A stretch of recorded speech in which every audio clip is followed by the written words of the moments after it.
Chapter 772, Dance of the Rippling Cloud Robe. The reactions his body made was simply too unnatural that he could only attempt to pass it off as his inner demons acting up. Otherwise, there was no other way he could explain his unnatural actions. Naturally, he couldn't talk about Mind of Void either, as it was intricately linked with the soul oracles. As for the soul the other party noticed earlier, as long as he adamantly denied it, there was no way the other party could investigate the matter and trace it back to him. Inner demons. As expected, upon hearing those words, the lady in the sky dissipated the violent energy in her hand. However, given that she didn't dispel the Zhenqi cage, it seemed that she still carried some doubts towards Zhongxian's words. From the looks of it, it seemed that she was intending to hear Zhongxian's story out, but if she were to detect any falsehood in his words, she wouldn't hesitate to kill him. Indeed. I am a freshman of this academy, and I was intending to enter the Terpsichore Compendium Pavilion to read up on some books so as to prepare myself for the Terpsichore examination. However, on my way here, an inspiration suddenly struck me, and in order to prevent others from interrupting me, I can only hide on a tree for the time being. Zhongxian explained. Sudden inspiration? The lady frowned. Cultivators did have moments of sudden enlightenment from time to time, and they disappeared as abruptly as they appeared. Thus, it was important for one to muse over it as soon as possible so as to not allow it to slip their minds. For this purpose, the academy had built innumerable gazebos all over the academy so as to allow students to rush in and focus their attention on developing their sudden inspiration. If that fellow really had a sudden stroke of inspiration, it wouldn't be too far-fetched for him to hide in the midst of the trees for fear of being interrupted. What is the relationship between you and the thing hiding in the Terpsichore Compendium Pavilion then? But of course, just because it was logical didn't mean that it was necessarily true. Ultimately, this was just a one-sided story from the other party. She wasn't ready to believe it so easily. It was just a moment ago that she spotted an uninvited guest within the library, and the next moment, this fellow fell from the tree. It was difficult to believe that the both of them weren't related. Pardon me, but I am not very sure what Elder is asking me. I was in the midst of pondering about the details regarding the dance of the rippling cloud robe, when a stroke of inspiration hit me, but due to a slight mistake I made, my cultivation almost went berserk. I have only recovered from my berserk state just a moment ago, so I'm not too sure what has happened in between. Zhongxian replied sheepishly. It was best for him to feign ignorance and deny his involvement vehemently right from the start. Once it was established that he was involved in the incident, the matter could potentially spiral out of his control. Dance of the Rippling Cloud Robe? That is a grade 6 terpsichorean art that only 6-star terpsichores are able to comprehend. What is a freshman like you pondering over it for? Are you taking me for a fool? The lady harumphed in displeasure. The fellow before her seemed to be only in his early 20s, and he had also just said for himself that he was a freshman of the academy. Yet, he also said that he was musing over a grade 6 terpsichorean art. It was obvious that there was a clear contradiction in his words, so it was inevitable that she would get even more suspicious of him. Thus, she began gathering power in her palm once again, ready to make a move should the other party fail to come up with a good explanation for his words. But on the other hand, seeing that he had managed to divert the other party's attention away from the appearance of his soul in the library, he heaved a sigh of relief within. After which, he flicked his wrist and took out an emblem. Even though I am a freshman, I am a 6-star blacksmith as well. Thus, it shouldn't be too bizarre for me to be musing over a grade 6 terpsichorean art, right? 6-star blacksmith? Seeing the 6 shining stars on the emblem, the lady frowned. The emblems were made out of a special material, making it impossible to falsify them. In other words, the other party was truly a 6-star blacksmith. Blacksmith was one of the upper 9 paths occupations. Considering that he was even able to achieve such heights as a blacksmith, it shouldn't come as too much of a surprise for him to be musing over a grade 6 terpsichorean art. Yes. The dance of the rippling cloud robe is one of the stronger grade 6 terpsichorean arts, and if executed well, it can even beguile a Saint Realm expert, leaving him deep in a trance. However, after analyzing it for some time, I realized that despite the impressive prowess of the technique, it has several conspicuous flaws that need to be corrected. Seeing that he had managed to capture the other party's attention, A faint smile crept onto Zhongxian's lips as he continued. Firstly, just as the name Dance of the Rippling Cloud Robe suggests, the technique requires resplendent clothes and accessories in order to maximize its effectiveness. However, if you were to find yourself placed in a dangerous position abruptly and a battle was imminent, would your opponent give you time to change your clothes and accessories to prepare for battle? This is the greatest flaw in the technique I have found so far. Next, even though the Terpsichorean art is indeed enchanting, it hasn't reached the level where one is unable to guard against it. On top of that, the soul energy consumption for the dance is enormous, making it extremely exhausting for the Terpsichore executing the technique as well. In other words, if the technique were to fail to work on your enemy, there is a good chance that you might already be too drained to fight any longer, thus making it a double-edged sword. This is the second flaw. This is the third flaw. This is the fourth flaw. This is the 17th flaw. Word shot out from Zhongxian's mouth like a machine gun, leaving the other party no chance to interject at all. In a mouthful, he pointed out 17 flaws in the Dance of the Rippling Cloud Robe. There was a detailed introduction to this Terpsichorean art in many of the books in the Terpsichore Compendium Pavilion. He had glanced through them momentarily, so he had a clear idea regarding their content. Thus, it wasn't too difficult for him to dig up those flaws. If he wanted to pull the other party's attention away from the matter regarding the soul entirely, he would have to dominate the conversation so as to dictate the flow of the conversation. The Dance of the Rippling Cloud Robe was one of the more common Terpsichorean arts used by 6-star Terpsichores, so Zhongxian knew that he would be able to shock the other party by pointing out their flaws. Judging from the shocked look on the other party's face, he knew that he had succeeded. You managed to analyze so many flaws in the Terpsichorean art. The lady could hardly believe her ears. She had often used this Terpsichorean art herself, but even she hadn't noticed these flaws at all. Yet, the young man before her actually pointed all of them in a single breath, so it was inevitable that she would be shocked. As a 6-star Terpsichore, she was sufficiently proficient in the occupation to conclude swiftly that there was no mistake with the other party's analysis regarding the flaws of the Dance of the Rippling Cloud Robe at all, to be able to see what even she had neglected. Just what kind of eyes did the fellow before her possess? Could he really be here to take the Terpsichore examination? That's right. Zhongxian nodded. Do you have any proposed solutions for the flaws you have listed? Hearing the confidence in Zhongxian's voice, the lady couldn't help but ask. I wasn't too sure before, but my sudden inspiration has given me some insight into the problems. I might be able to solve some of them now. Zhongxian nodded. The first problem I have raised is that the clothes worn must be resplendent. However, I believe that it is a misinterpretation of the technique. The main focus of the Terpsichorean art lies in the rippling and not the cloud robe. What that truly draws people in is not the beautiful clothes but the ripples flowing through them with each movement. Take me for example, even if I were to execute the technique in my plain clothes, its offensive ability is still not one to sneeze at.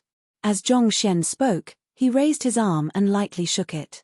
Wang Zhenqi flowed across his sleeves, creating layer after layer of ripples on it. In an instant, it was as if a stone was thrown into a lake, bringing life and harmony to the once stagnant water.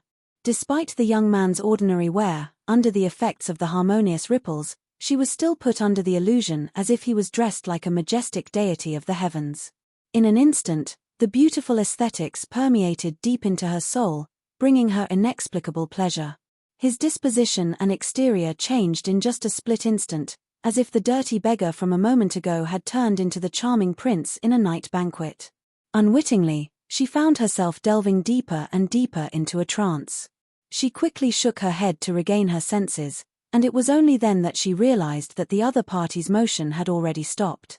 The other party was still wearing the same old clothes, as if nothing had happened at all. Impressive.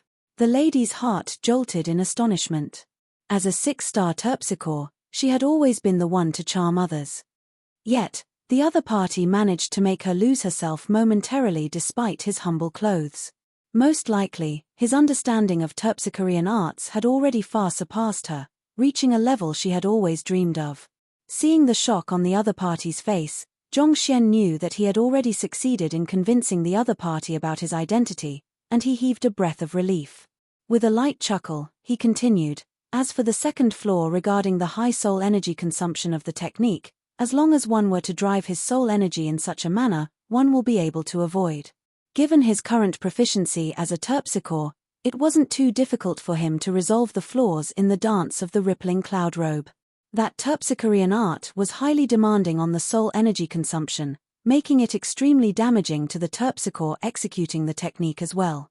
However, if the terpsichore were to drive her soul energy using his circulation method, she would be able to lower the soul cultivation expended to less than a third while enhancing the might of the technique by a significant amount as well.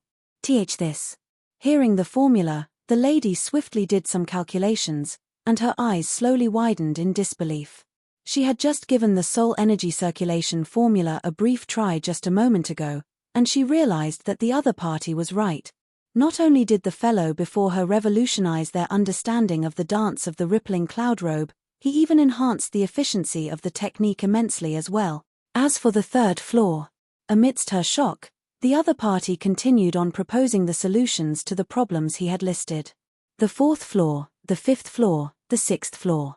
In a few moments, he had proposed unique solutions to resolving all 17 flaws he had listed. If we were to implement the changes you have proposed to the dance of the rippling cloud robe, its prowess will be boosted by more than twofold. If I were to execute it, I would be able to even beguile a Saint Tude an expert, rendering him helpless in battle. The lady felt her throat dry up, and her body stiffened from the sheer agitation she was feeling.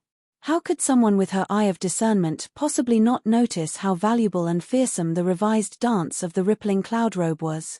To be able to list out 17 flaws and resolve them impeccably.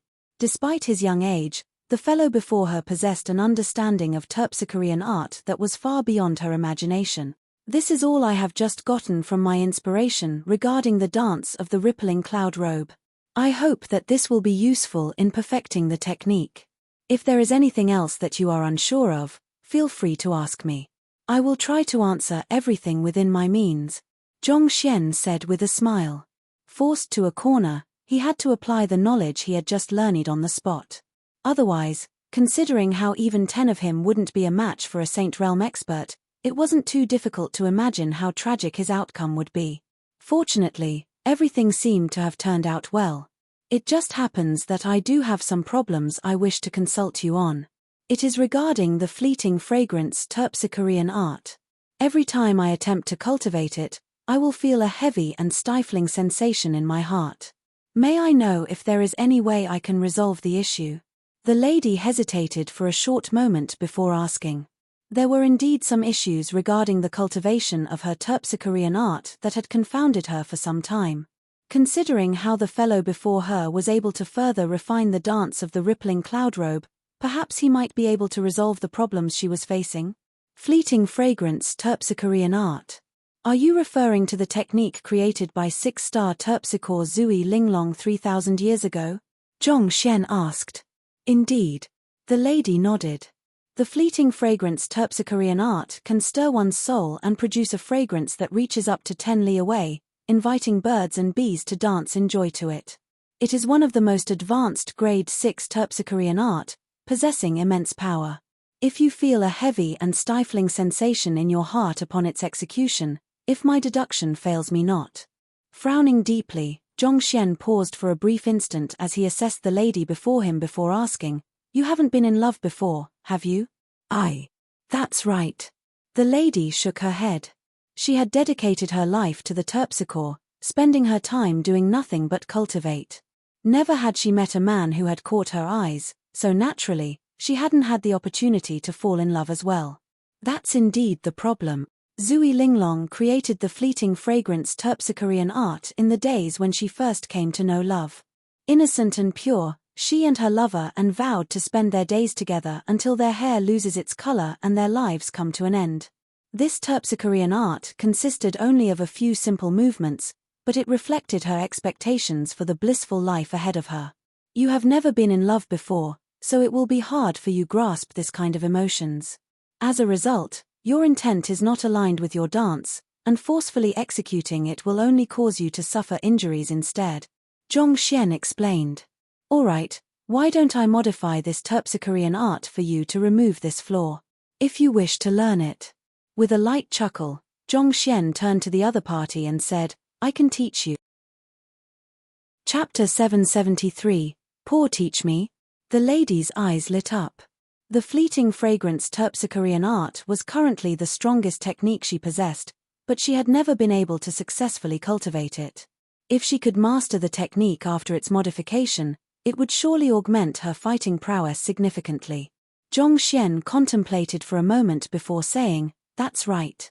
The core of this terpsichorean art lies in its intent.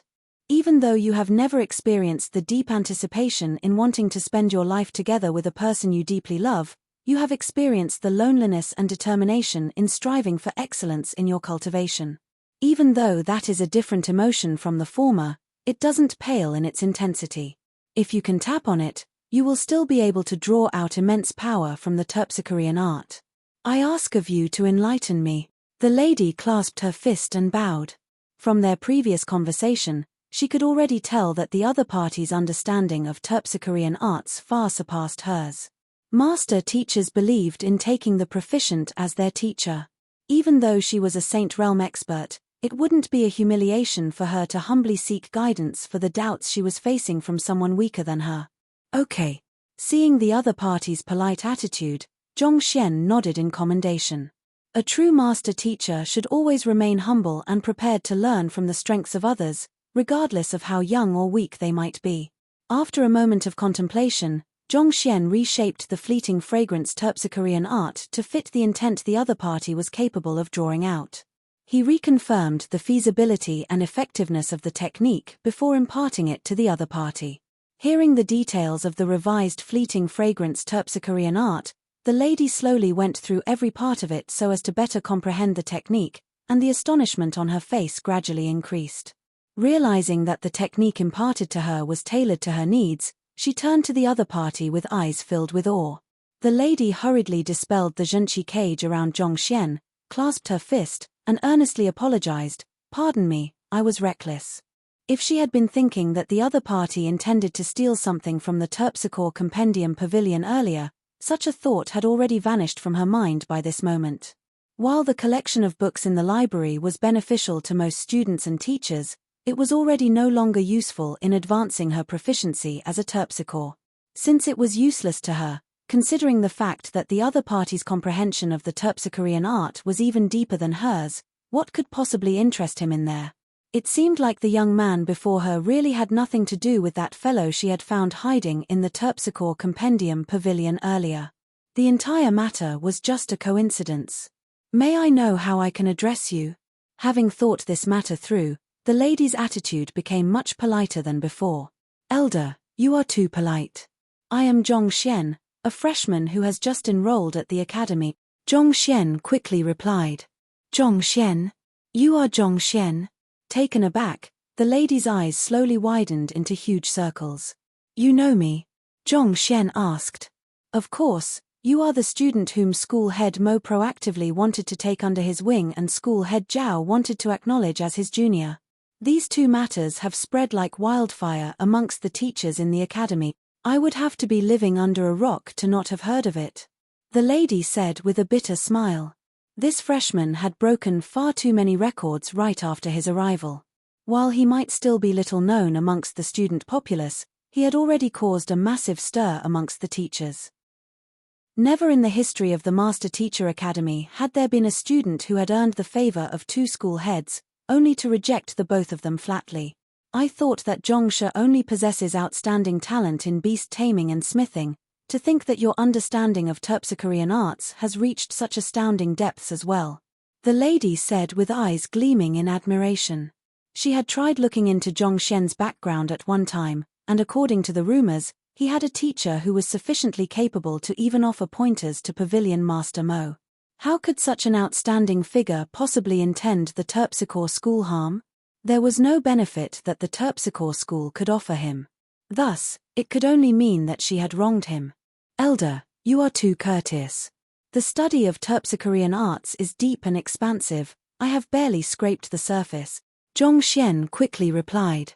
Each occupation that had withstood the test of time was powerful and profound in its own right. Even though Zhongxian had gained a deep understanding of terpsichores over the past few hours, it was just the tip of the iceberg of the entire occupation. As such, his words were not just humility. The lady nodded. To be able to remain humble despite your achievements, it is no wonder School Head Mo and School Head Zhao have such a high opinion of you. My name is Wei Ranxue, and I am an elder of the Terpsichore school. Honestly speaking, your mastery as a terpsichore is far above mine, so you need not address me as elder, just little Wei will do. I might have more problems regarding terpsichorean arts that I will require your advice on in the future, so I will be in your care. Since the other party had offered her valuable guidance, he could be considered as half a teacher to her. As such, despite her older age and higher cultivation, she couldn't accept Zhongxian addressing her as elder. All right then. Seeing the other party's earnest expression, Zhongxian could only nod in agreement. In truth, such a situation was nothing much. This was somewhat similar to the relationship between him and Luo Chichi. Despite the latter's higher cultivation and older age, she still addressed him as teacher nonetheless. This was one of the master-teacher traditions, taking the proficient as one's teacher, as well as an acknowledgement of a master-teacher's desire for knowledge. Recalling the matter beforehand, Wei Ranxue turned to look at Zhongxian thoughtfully. Zhongshe, I seem to recall you saying that you are here to take the terpsichore examination. Does that mean that you don't have an emblem yet? I have been learning my terpsichorean arts from my teacher all along, so I haven't had a chance to take the terpsichore examination yet, Zhongxian said. You have never taken the terpsichore examination? This is no problem at all. Unlike those upper 9 paths occupations, where one has to go through all kinds of examinations in order to obtain their emblem, with my testimony that your comprehension of terpsichorean arts is beyond mine, I will apply for a 6-star terpsichore emblem for you right now and deliver it to you later. Wei Ranxue chuckled. The ranking system amongst the upper 9 paths was much stricter, and one had to go through all kinds of examinations in order to advance a rank. At the same time, there was a rigid prerequisite on one's cultivation realm as well. Even though terpsichores were one of the 10 supporting occupations taught in the Master Teacher Academy, it was a lower 9 paths occupation. As such, it didn't have requirements as strict as the others.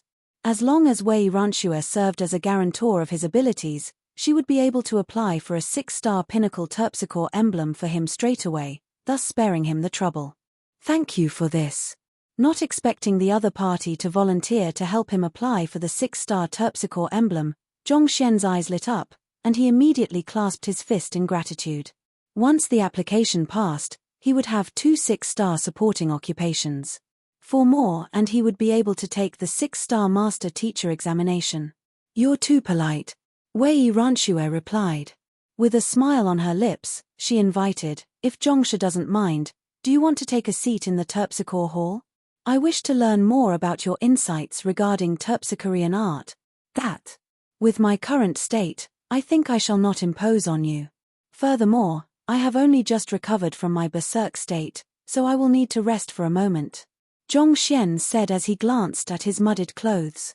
His body was first face-planted into the ground before bashing through innumerable walls in an attempt to escape. He had also been injured by the other party's soul attack, thus leaving him with both internal and external injuries. Therefore, he needed to return to his residence to recuperate from his wounds. Pardon me for my discourtesy. It was only at this moment that Wei Ranxue recalled that the other party had just gone berserk a moment ago, so she immediately apologized in embarrassment. I'll be bidding farewell now then. Heaving a sigh of relief, Zhongxian turned around and walked away. The terpsichore school was severely lacking in male students, and considering that it was already noon, it was inevitable that Zhongxian would catch the gazes of many as he walked amidst the crowd. However, he couldn't care less at the moment. Rushing forward, he soon returned back to his residence in the elite sector. Teacher, you are injured. As soon as Zhongxian walked into the room, Luo Chichi immediately walked up to welcome him. However, upon seeing his unkempt look, she froze in shock. Don't worry about it, it's not a problem at all. I'll go take a rest first.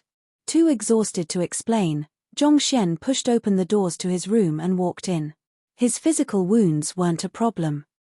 By circulating his heaven's path Zhenqi, he would be able to recover from the swiftly. The main problem lay with his soul. He had taken several heavy blows from a Saint Realm expert, leaving his soul with a feeling as if it had been ripped apart. If not for the extraordinary resilience of his soul, it might have already dissipated by now. Zhongxian took out a high-tier spirit stone from his storage ring.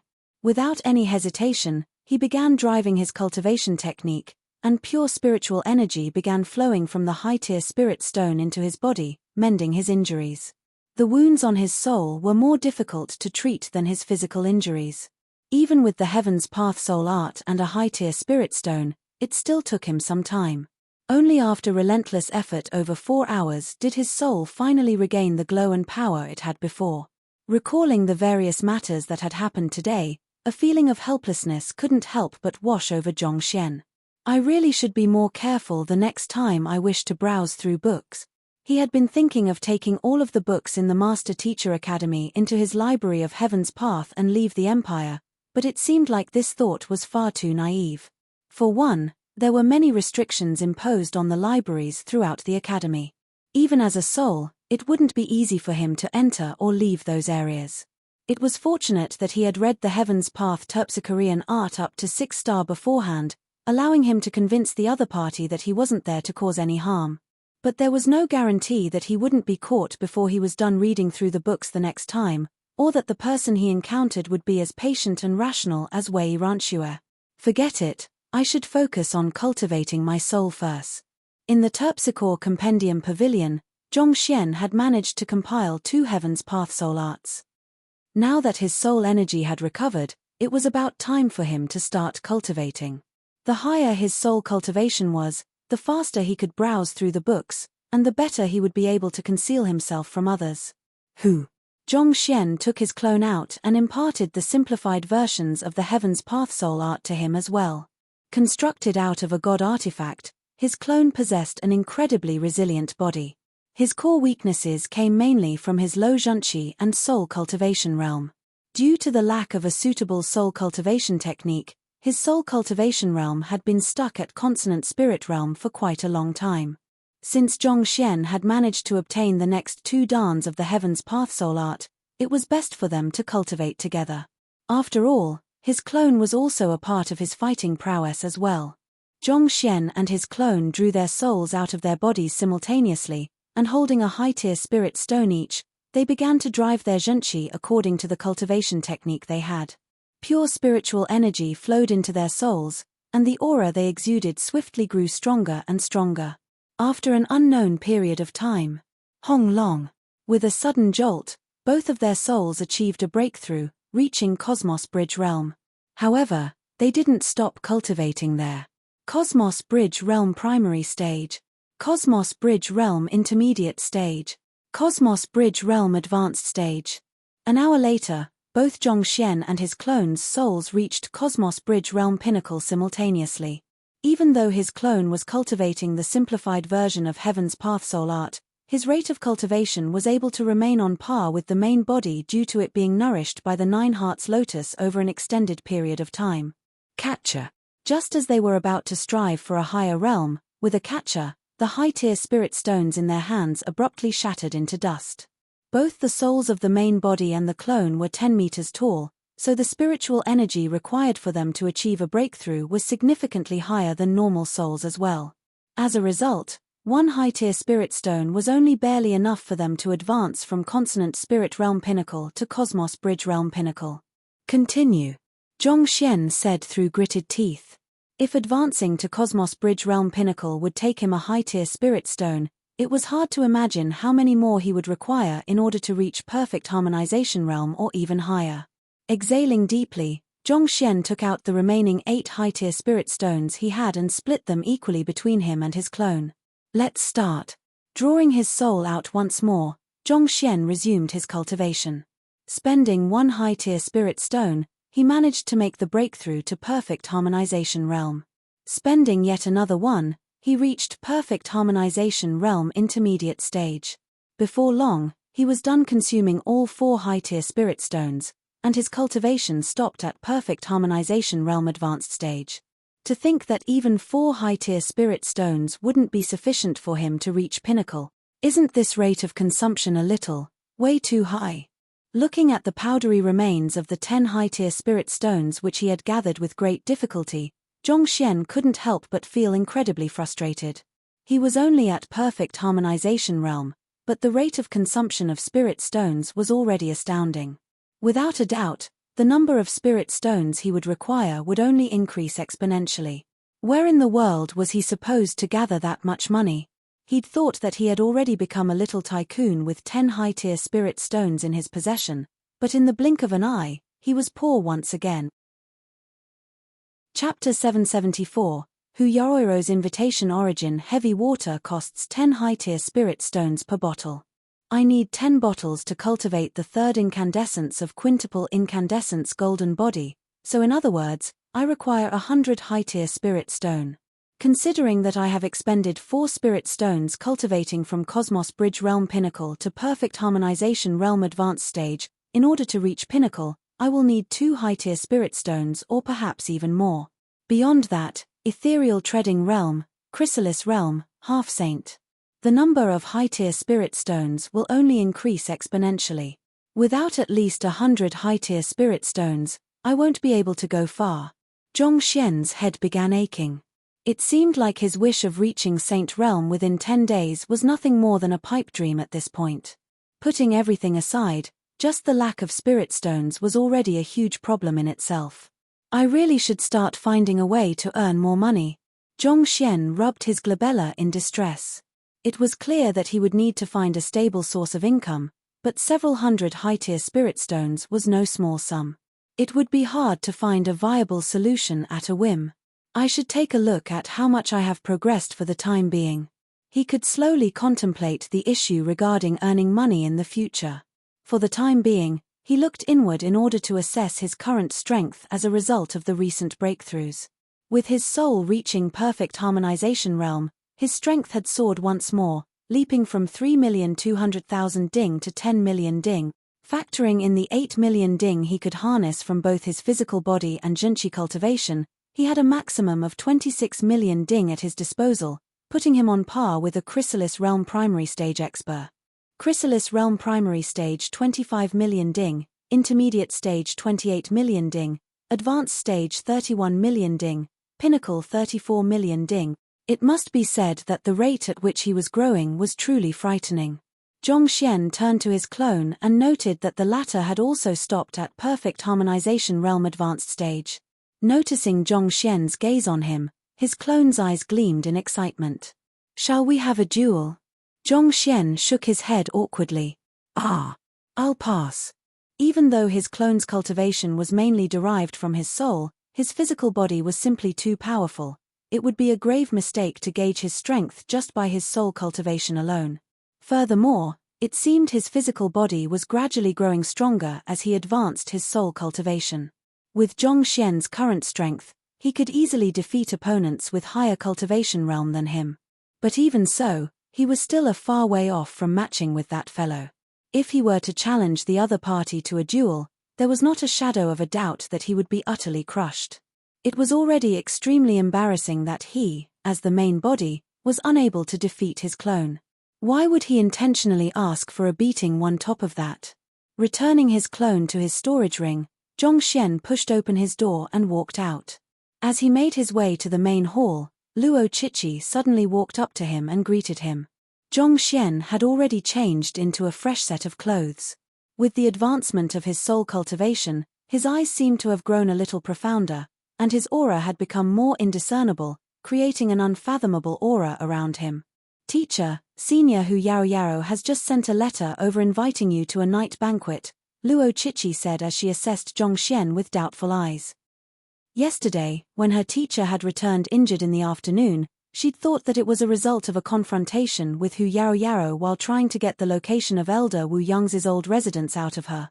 But considering the fact that Hu Yaoyao had sent an invitation letter to them just a moment ago, that possibility could be eliminated. The chances were that her teacher hadn't met Hu Yaoyao outside of the first meeting. But if that was the case, where did he go the previous night? And who was it that injured him? Night banquet. What night banquet? Zhongxian was taken aback by those words. Was Hu Yarou already going to make her move against him?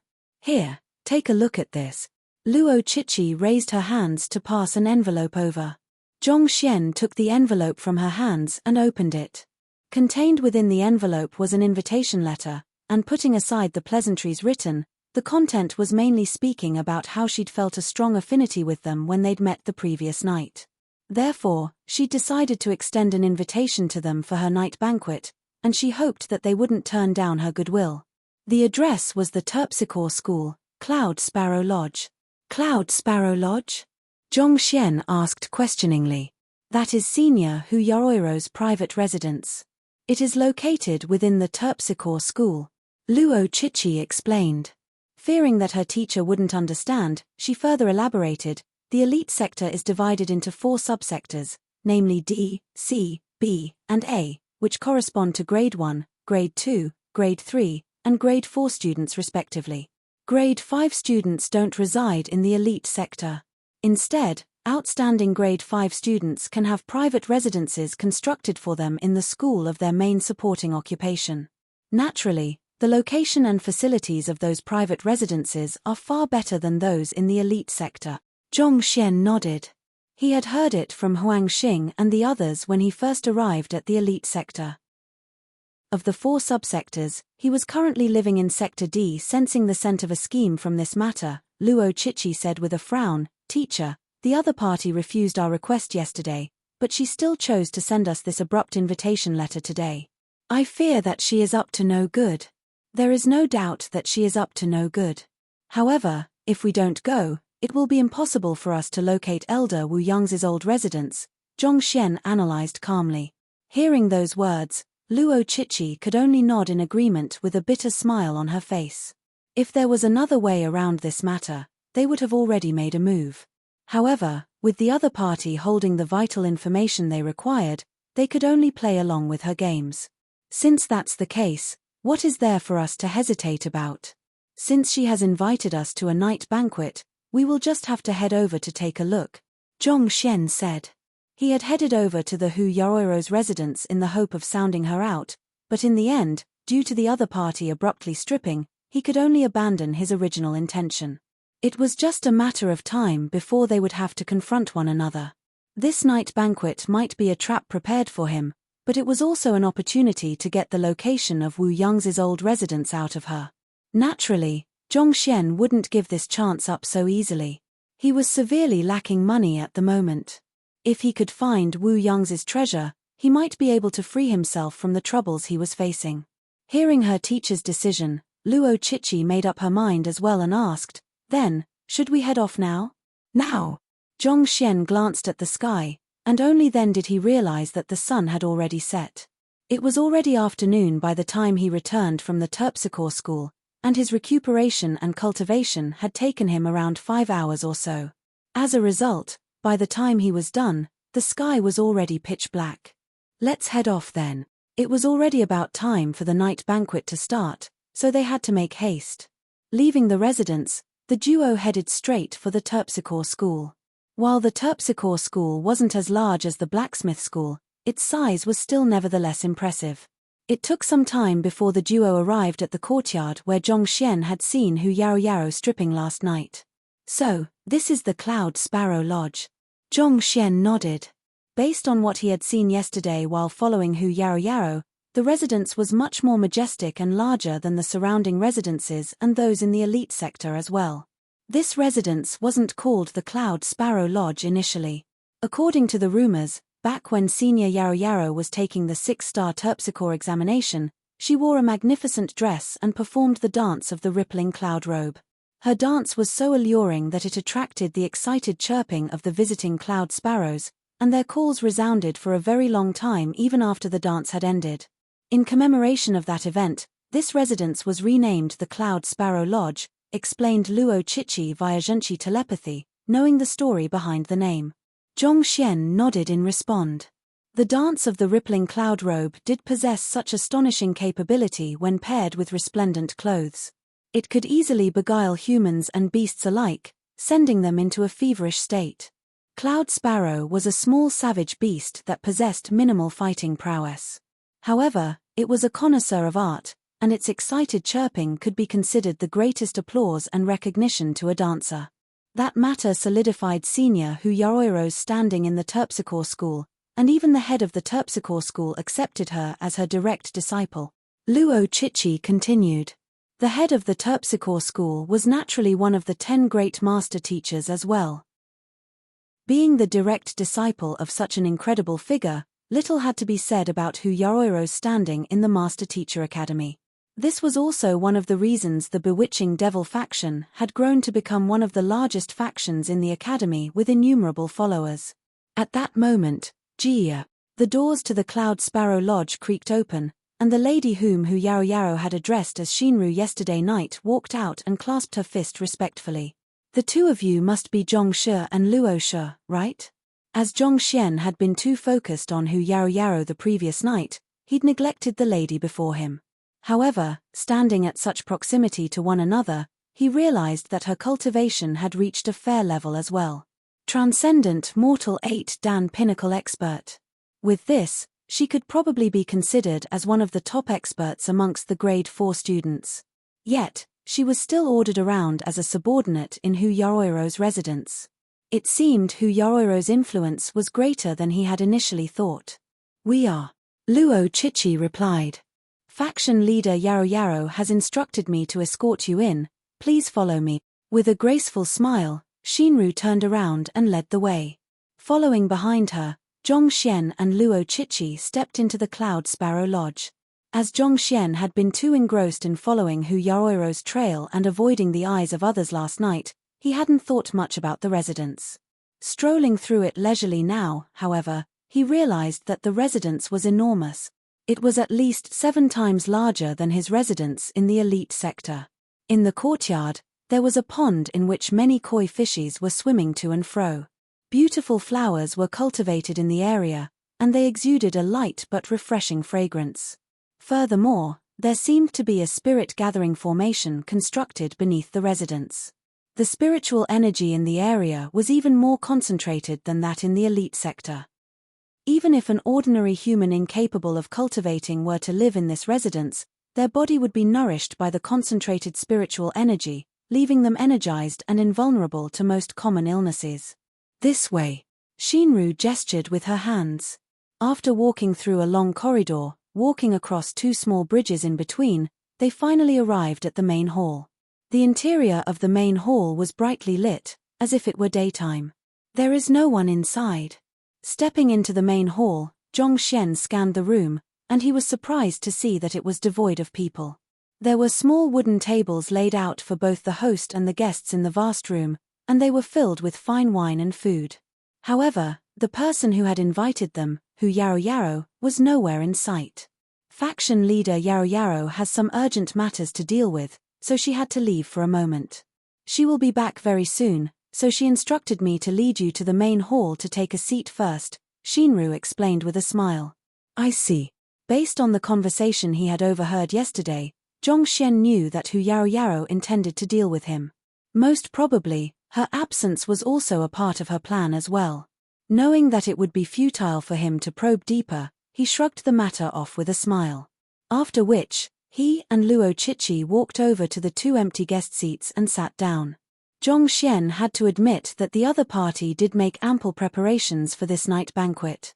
The dishes on the table were all top-grade delicacies made of the meat of valuable spirit beasts. With just a sniff, one would immediately start salivating. Just this table in itself is probably already worth several hundred middle-tier spirit stones. As expected of the leader of the bewitching devil faction, she sure is rich. If I really find myself in need of money, perhaps I could find some way to shake some out of her. Zhongxian thought as he stroked his lower jaw. It was just a moment ago that he had gone bankrupt, so such extravagance felt exceptionally stinging on his eyes. Since that fellow could spend several hundred middle-tier spirit stones just on a meal itself, she should surely have some money to spare for a poor man like him. Enjoy your meal, I will take a look at how our faction leader is doing. Shinru walked up to their table and poured them a cup of wine before backing out of the main hall with a courteous smile. Teacher, What do you think she's trying to do? Looking at the lavish spread before her, Luo Chichi was bewildered. Regardless of what she is up to, I will make her reveal the location of Elder Wu Yang's old residence today. Don't worry, Zhong Xian replied confidently. If it had been a day ago, he would have been hesitant to speak such words. However, after a night of studying at the Terpsichore Compendium Pavilion, he was now a 6-star Terpsichore whom even Wei Ranxue was in awe for. No matter what Hu Yaoyao was up to, he was confident that he would be able to deal with whatever she was going to throw at him. If it came down to it, he could even utilize his Terpsichorean art and beguile her to resolve the situation. All right. Luo Chichi was still a little apprehensive inside, but she still nodded in response. She had no idea where her teacher's confidence came from, but since he dared to utter such words, he must have an idea in mind. Chapter 775, Luo Chichi faints. After chatting casually for a moment, silence gradually returned to the room. As Zhong Xian raised his wine cup, he activated his eye of insight and scanned the room discreetly. A moment later, a slightly perplexed expression flickered momentarily across his face. Other than the spirit-gathering formation, there was no other formation or mechanism that he could see through his eye of insight. Didn't Hu Yaoyao intend to deal with him? Why hadn't she prepared anything then? Did she really think that she could subdue him without any preparation? Just as Zhong Xian was in deep thought, Luo Chichi suddenly called out. "Teacher, look over there." Turning his sights to the direction her finger was pointing toward, Zhong Xian saw a 2-meter-tall weapon rack with a slightly yellowish shield hanging on it. There were slight traces of patina 1, which hinted at the long history behind it.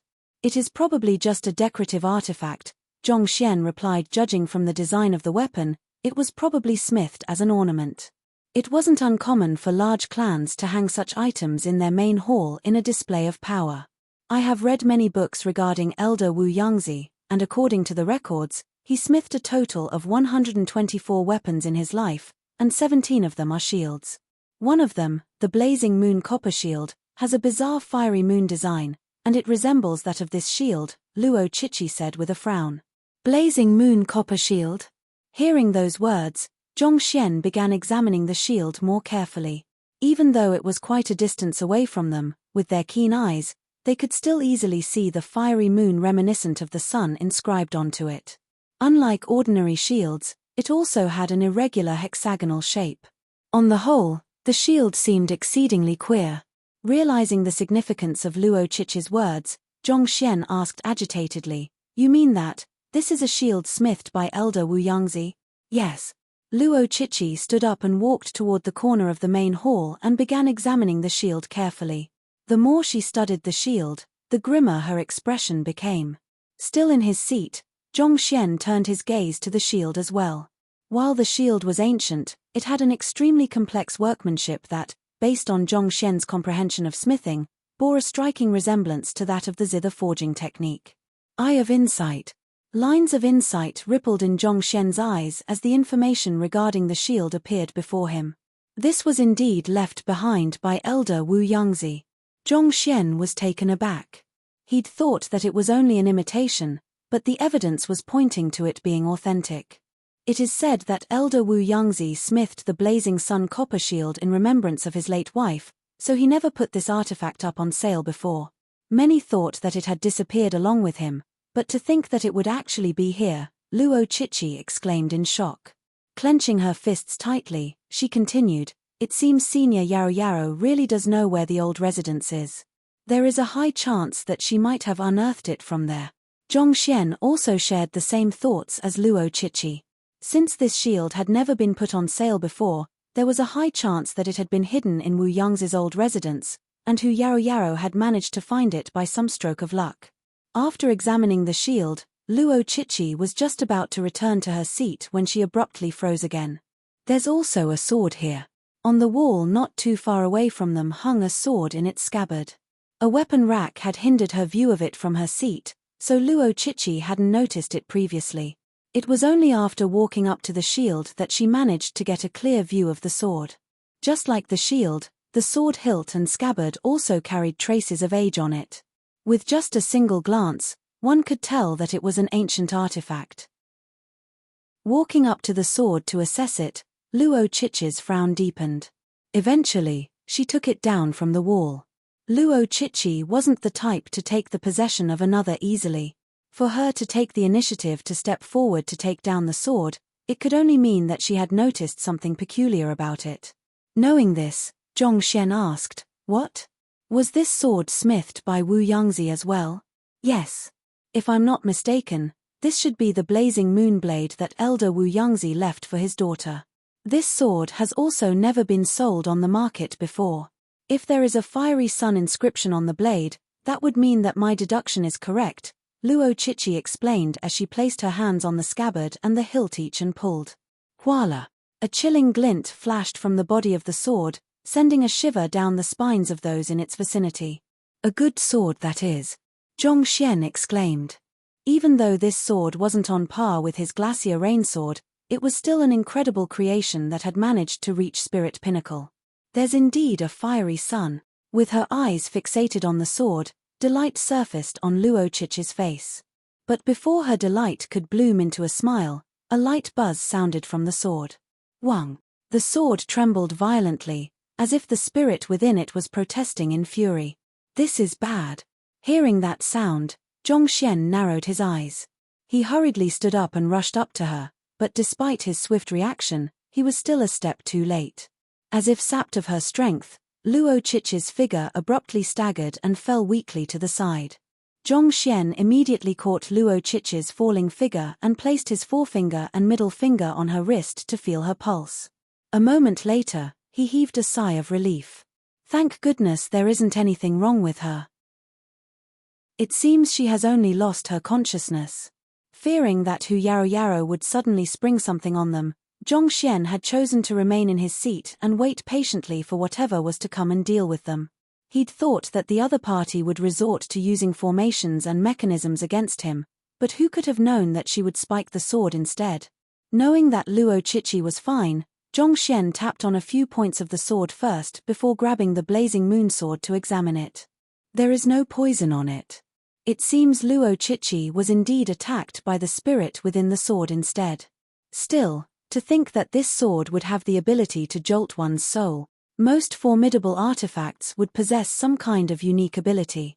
Take the bronze gong that Zhongxian had seen in the Spirit Emporium previously, for example. It had the ability to destroy one's soul. With a strike of the gong, one's physical body and soul would suffer immense damage. From the looks of it, the blazing moonblade did possess the ability to jolt one's soul. It was out of a moment of carelessness while touching it that Luo Chichi was attacked by the spirit within, resulting in her loss of consciousness. Realizing what was going on, Zhongxian gently placed Luo Chichi down on the table by the side before harumphing coldly. "Come out." While artifacts did possess offensive capability of their own, their fighting prowess was severely limited without someone driving them. It was just like how he'd managed to tame almost all of the treasures of the Spirit Emporium, but he was still unable to rival Wei Changfeng. Even though the blazing moonblade had reached spirit pinnacle, making it difficult for even a transcendent mortal 9-dan expert to tame the spirit within, it was still impossible for it to render Luo Chichi unconscious so easily. Without a doubt, Hu Yaro had tampered with the weapon.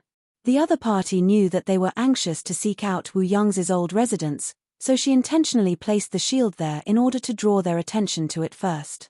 After confirming that the shield was safe, and due to the shock from the discovery of another product of Wu Yangzi's hands, their guards would be down when they approached the sword, thus allowing it to successfully knock them out. Hu Yaroiro's intended target was probably Zhongxian, but Luo Chichi had ended up falling for it instead. Given that such a trap had been prepared for them, the other party must have been hiding in the surroundings, observing them quietly from the shadows. There was a brief moment of silence before a soft chuckle echoed in the room. "No wonder you were able to deal a heavy blow to nearly all of the student factions. You are indeed a smart person." The door opened, and Hu Yaroiro's slender figure stepped into the room. She was dressed in a burgundy dress which emphasized her curvaceous figure beautifully. It seemed she had devoted more effort to dressing up for this occasion. She looked much more charming and seductive than the previous day.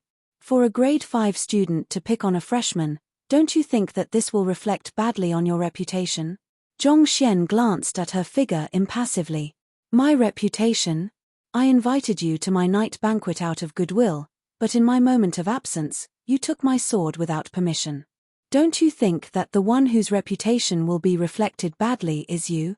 Hu Yarrow stepped forward leisurely and chuckled. A slight and refreshing fragrance drifted from her body, tingling one's senses. It was no wonder her faction was known as the bewitching devil faction. As if a mischievous fox spirit, her gestures and movements carried a kind of seductive charm and pulled at one's heartstrings. It wasn't too difficult to imagine that there would be an army of master teachers in the academy who would be willing to throw themselves into flames without batting an eyelid for her. But while this kind of deadly charm might be effective on others, Zhongxian remained completely unfazed by it. Shaking his head, he gazed at Hu Yarrow nonchalantly, as if merely looking at yet another human being. It is out of curiosity that we stepped forward to admire the artifacts you have put on public display. Why should that reflect badly on us? On the other hand, despite inviting us over, you chose to hide and observe us from the shadows. I don't think that it can be any more apparent who is the one who is up to no good. But since we won't be able to come to a consensus on the matter, let's not waste our breath and get straight to the business at hand. Where is Elder Wu Yang's old residence? Hu Yarrow was slightly taken aback. On top of being a 6-star terpsichore, Hu Yarrow was a 6-star demonic tunist as well. At her current level of expertise, she was already capable of utilizing her voice as a medium to unleash her prowess as a demonic tunist. Right from the start, she had been using a terpsichorean art and a demonic tunist art simultaneously to bewitch Zhongxian. Under such an assault, even a transcendent mortal 9-dan expert would find it difficult to retain their rationality, given that the other party was only a Cosmos Bridge realm cultivator. Even if he wasn't bewitched by her, his soul should have at least been rendered feeble by the attack. How could he possibly remain completely unfazed and even rationally question her back? Regarding the matter of the old residence, I will speak as long as you agree to my conditions. Despite Hu Yarrow's doubt, she didn't allow it to appear on her face. With a seductive smile that scratched at one's soul, she said, "Join my bewitching devil faction and obey my commands obediently, and not only will I tell you the location of Elder Wu Yang's old residence, I will even lead you there myself." "Obey your commands obediently?" Zhongxian glanced at her somewhat mockingly. "Aren't you already trying?" To be able to tame several hundred spirit beasts in a breath and win School Head Mo and School Head Zhao's favor, there is no doubt that Zhongsha possesses an exceptionally powerful soul. Even if I were to use all of my means, it is questionable they will be effective on you. It won't be feasible for me to make you submit through my terpsichorean arts, I admit at least this much. At this point, Hu Yarrow's crimson lips curled up playfully. "But, what about Luo Chichi?" "Chichi? What do you mean?" Zhongxian frowned upon hearing those words. "Luo Chichi has been attacked by the spirit of the blazing moonblade. If you don't treat her soon, it's very possible that the damage to her foundation might become permanent, making it nigh impossible for her to make any progress in the future," Hu Yarrow replied with a taunting smile. "Damage to her foundation? Permanent?" Zhongxian was taken aback. A jolt on one's soul could only render one unconscious at most. Damaging one's foundation and rendering it nigh impossible for one to make any progress. Where in the world did she find the confidence to spout such bullshit? Zhongxian was perplexed for a moment before it suddenly dawned on him. The other party must have thought that he was lacking in the study of souls, and on top of that, his worry for Luo Chichi could have sent his mind into disarray, making it impossible for him to think rationally. She thought that, by exaggerating things, she could force Zhongxian to submit to her terms. On the off chance that Zhongxian refused, she could have prepared a record crystal somewhere in advance to take down this scene. When Luo Chichi finally roused from her sleep, she would show it to her and sow discord between them. With such a precedent between them, there would be a permanent rift between their relationship as a teacher and a student. This was indeed checkmate. Zhongxian would have been trapped no matter what he chose. To save Luo Chichi, he would have to agree to her conditions. Disagree, and he would potentially lose Luo Chichi's trust forever. Regardless of the choice, she would be the final victor. As expected of the leader of the bewitching devil faction, she was indeed a fearsome adversary. Chapter 776. Bewitching Devil. That's a good plan, but it's a pity that she found the wrong opponent. With such thoughts in mind, Zhongxian shook his head. It must be said that Hu Yarou had indeed planned this well. Anyone who was ignorant of souls would be in a state of panic at this moment, forced to choose one of the two options. However, this problem was nothing for Zhongxian at all. As a soul oracle, the true master in the study of souls, he could think of at least a dozen ways off the top of his head to wake Luo Chichi from her sleep instantaneously. The only reason he hadn't done so yet was to see what Hu Yarou had prepared for him. It would be truly disappointing if this was all she'd got. With this much, how could she possibly declare that she would take him down so confidently last night? Zhongxian shook his head and said with a tinge of disappointment in his voice, "Save petty ploys like that for others. Are you actually so naive to think that you can ruin our teacher-student relationship through this?" He and Luo Chichi were comrades who had survived a life-and-death situation together. How could such a cheap ploy possibly foil their relationship? "You are smarter than I thought." However, realizing that Zhongxian had seen through her thoughts, a hint of astonishment flashed across Hu Yaroiro's eyes. However, the smile on her face only deepened. In the next moment, she abruptly reached out her hand and flicked lightly. Sila. A surge of sword chi shot forth from her fingertips, and severed the cloth concealing the unconscious Luo Chichi's shoulder, revealing her smooth shoulder and neck bone. If Luo Chichi were to wake up to this and realize that her teacher actually harbors some lustful thoughts toward her, do you think that she will still be able to remain as trusting of you as before? Hu Yarou chuckled. Even if she doesn't doubt your character, I can just take the recording of this scene and spread it amongst the students of the academy, saying that you intend to make sexual advances toward Luo Chichi. I wonder if the students will be more inclined to believe my words or yours. Honestly speaking, I am curious to see how many fans of Luo Chichi will stand up in her stead. Zhongxian frowned. If Hu Yarou were to really take a snippet of the recording and frame it in a suggestive manner, considering the bewitching devil faction's influence in the academy, it wouldn't be too difficult for her to turn the student populace against him. While Zhongxian had no qualms about being misunderstood, such rumors could ruin Luo Chichi's reputation as well. Naturally, this was a situation Zhongxian wanted to avoid. I intended to give you a chance, but you just had to keep pushing your luck. Zhongxian shook his head and sighed. The next moment, he raised his hand, lifting it to his forehead. It was a simple action, reminiscent of the gesture one would make when adjusting one's fringe. But for some reason, the movement felt extremely natural and graceful, as if a dance performance. Hu Yarou thought that the young man before her would start to panic helplessly before her, but upon seeing this gesture, she froze. Hong Long. The next moment, an overwhelming pressure gathered and rushed for her soul, inducing tremendous dizziness in her head.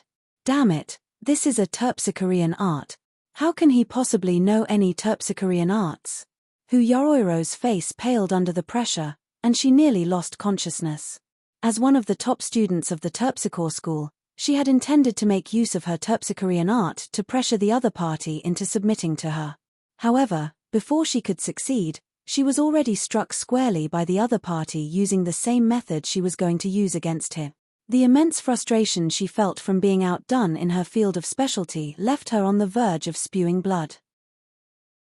However, considering the limitations of the other party's cultivation, no matter how strong his soul might be, it would be impossible for him to leave her dizzy for too long.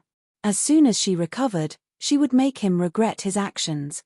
Vowing angrily, Hu Yarou was just about to focus her soul energy to dispel the dizziness in her mind when she suddenly felt a searing energy gushing right for her. To dare assault me, you are courting death. Realizing that the other party was attempting to launch an attack on her in her weakened state, Hu Yarou strenuously lifted her palm to retaliate. Based on the intelligence she had received, Zhongxian was only a Cosmos Bridge Realm Pinnacle cultivator. Even in her moment of weakness, it was impossible for him to subdue a Chrysalis Realm Pinnacle expert like her. At Chrysalis Realm, one's power would have crystallized into the form of a golden core, granting them strength almost reaching up to that of a saint. How could she possibly be defeated by a Cosmos Bridge Realm cultivator in a fight? Hula. Just as her palm was about to clash with Zhongxian's attack, she suddenly felt the assault before her vanish with a slight gust of wind. The next moment, she suddenly felt yet another immense might gathering behind her. How did he withdraw his attack so quickly? Narrowing her eyes, Yaoiro's heart leaped in shock. In her moment of weakness, it had already taken all she had to focus all of her might to protect her front. She could clearly feel a violent strength reminiscent of the raging torrents of a river rushing for her, but with her reaction dulled by vertigo, it was impossible for her to retaliate on time. Peng! Struck squarely on her back, Yaoiro's face paled as her entire figure catapulted forward before crashing heavily onto the ground. Pu. Blood spewed from her mouth. In this short encounter, she had already sustained grievous wounds. Feeling her internal organs being jolted from their original position, Yaoiro was overwhelmed with shock. The strength he commands is on par with a chrysalis realm primary stage cultivator? How is that possible?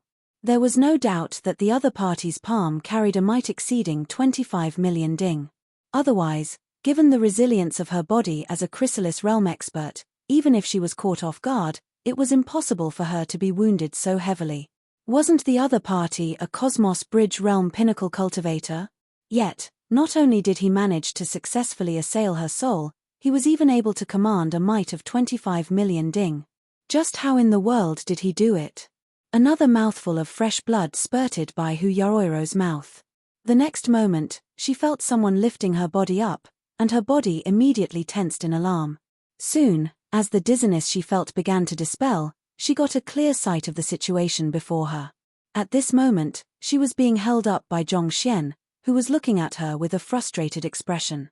His expression seemed to be saying that he didn't intend to make a move at all, and she was the one who forced him into resorting to physical violence.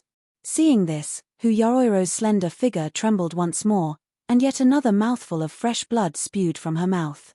She was a grade 5 student, a chrysalis realm expert. She should have been the one teaching the other party a lesson. Yet, at this very moment, it seemed as if she was a mischievous student who was taught a lesson after being caught pranking someone instead. Can anyone tell me how in the world everything suddenly came down to this? To think that she, one of the top grade 5 students in the academy, would end up being utterly subdued by a freshman in the academy. The immense frustration she was feeling at this moment from the stark contrast between expectations and reality left her on the verge of going insane. Spew out the location of Elder Wu Yang's old residence, and I can drop everything that has happened today, Zhongxian said impassively. With Zhongxian's mastery of terpsichorean arts, which was on par or even higher than most 6-star pinnacle terpsichores, and his extraordinarily powerful soul, it wasn't impossible for him to assail Yaoiro's soul while she was unguarded. After which, by exerting the incredible might of 26 million ding he commanded from his body, soul, and zhenqi, it wasn't too difficult for him to overpower the weakened grade 5 genius. If Zhongxian wanted to, he could even have killed the other party easily. Humph! Hearing the threat in the young man's words, Yaoiro sneered coldly. At this point, she had already recovered from her shock, and she taunted with a provocative smile. So what if I don't spew out the location of Elder Wu Yang's old residence?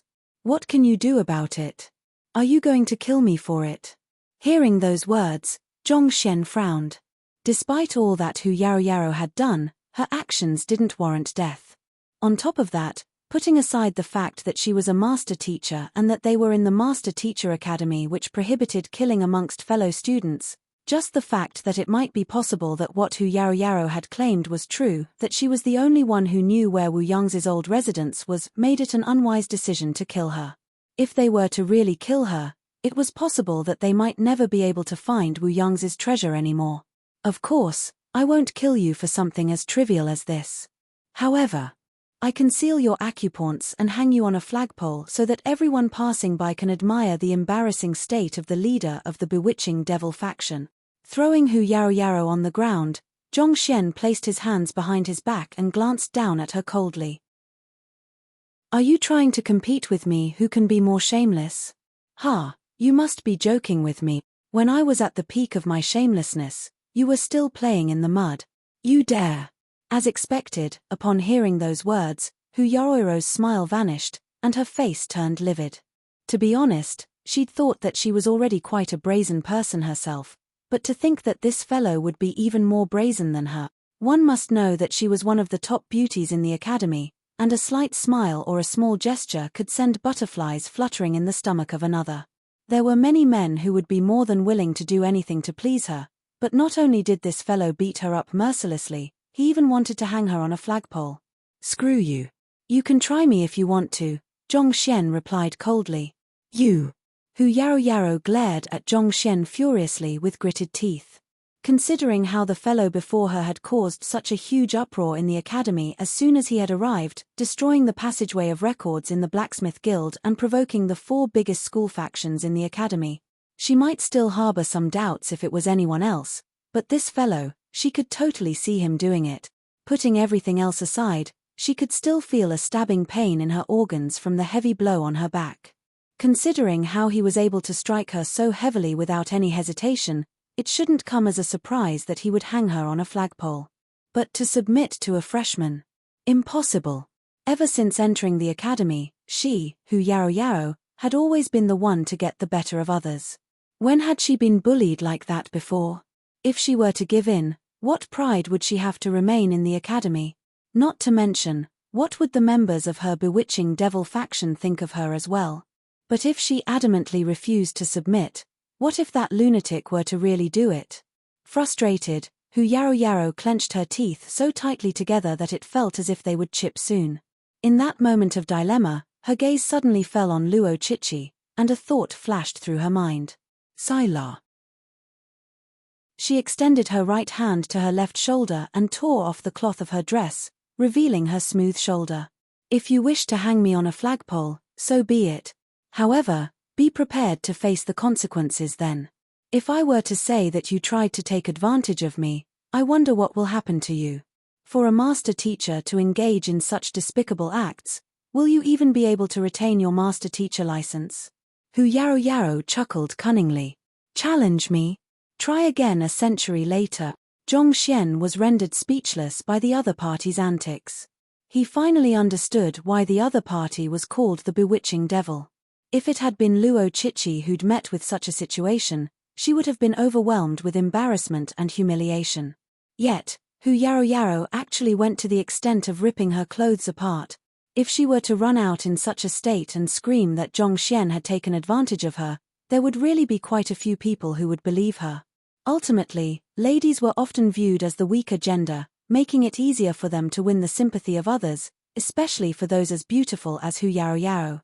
Even though Zhongxian had nothing to fear as he hadn't done anything at all, the master-teacher pavilion wouldn't act without concrete evidence on hand, and it was illogical to think that a transcendent mortal 6-dan cultivator could actually take advantage of a transcendent mortal 9-dan cultivator, but considering the large fanbase that Hu Yarou had, he would definitely face a fair bit of trouble following such rumors.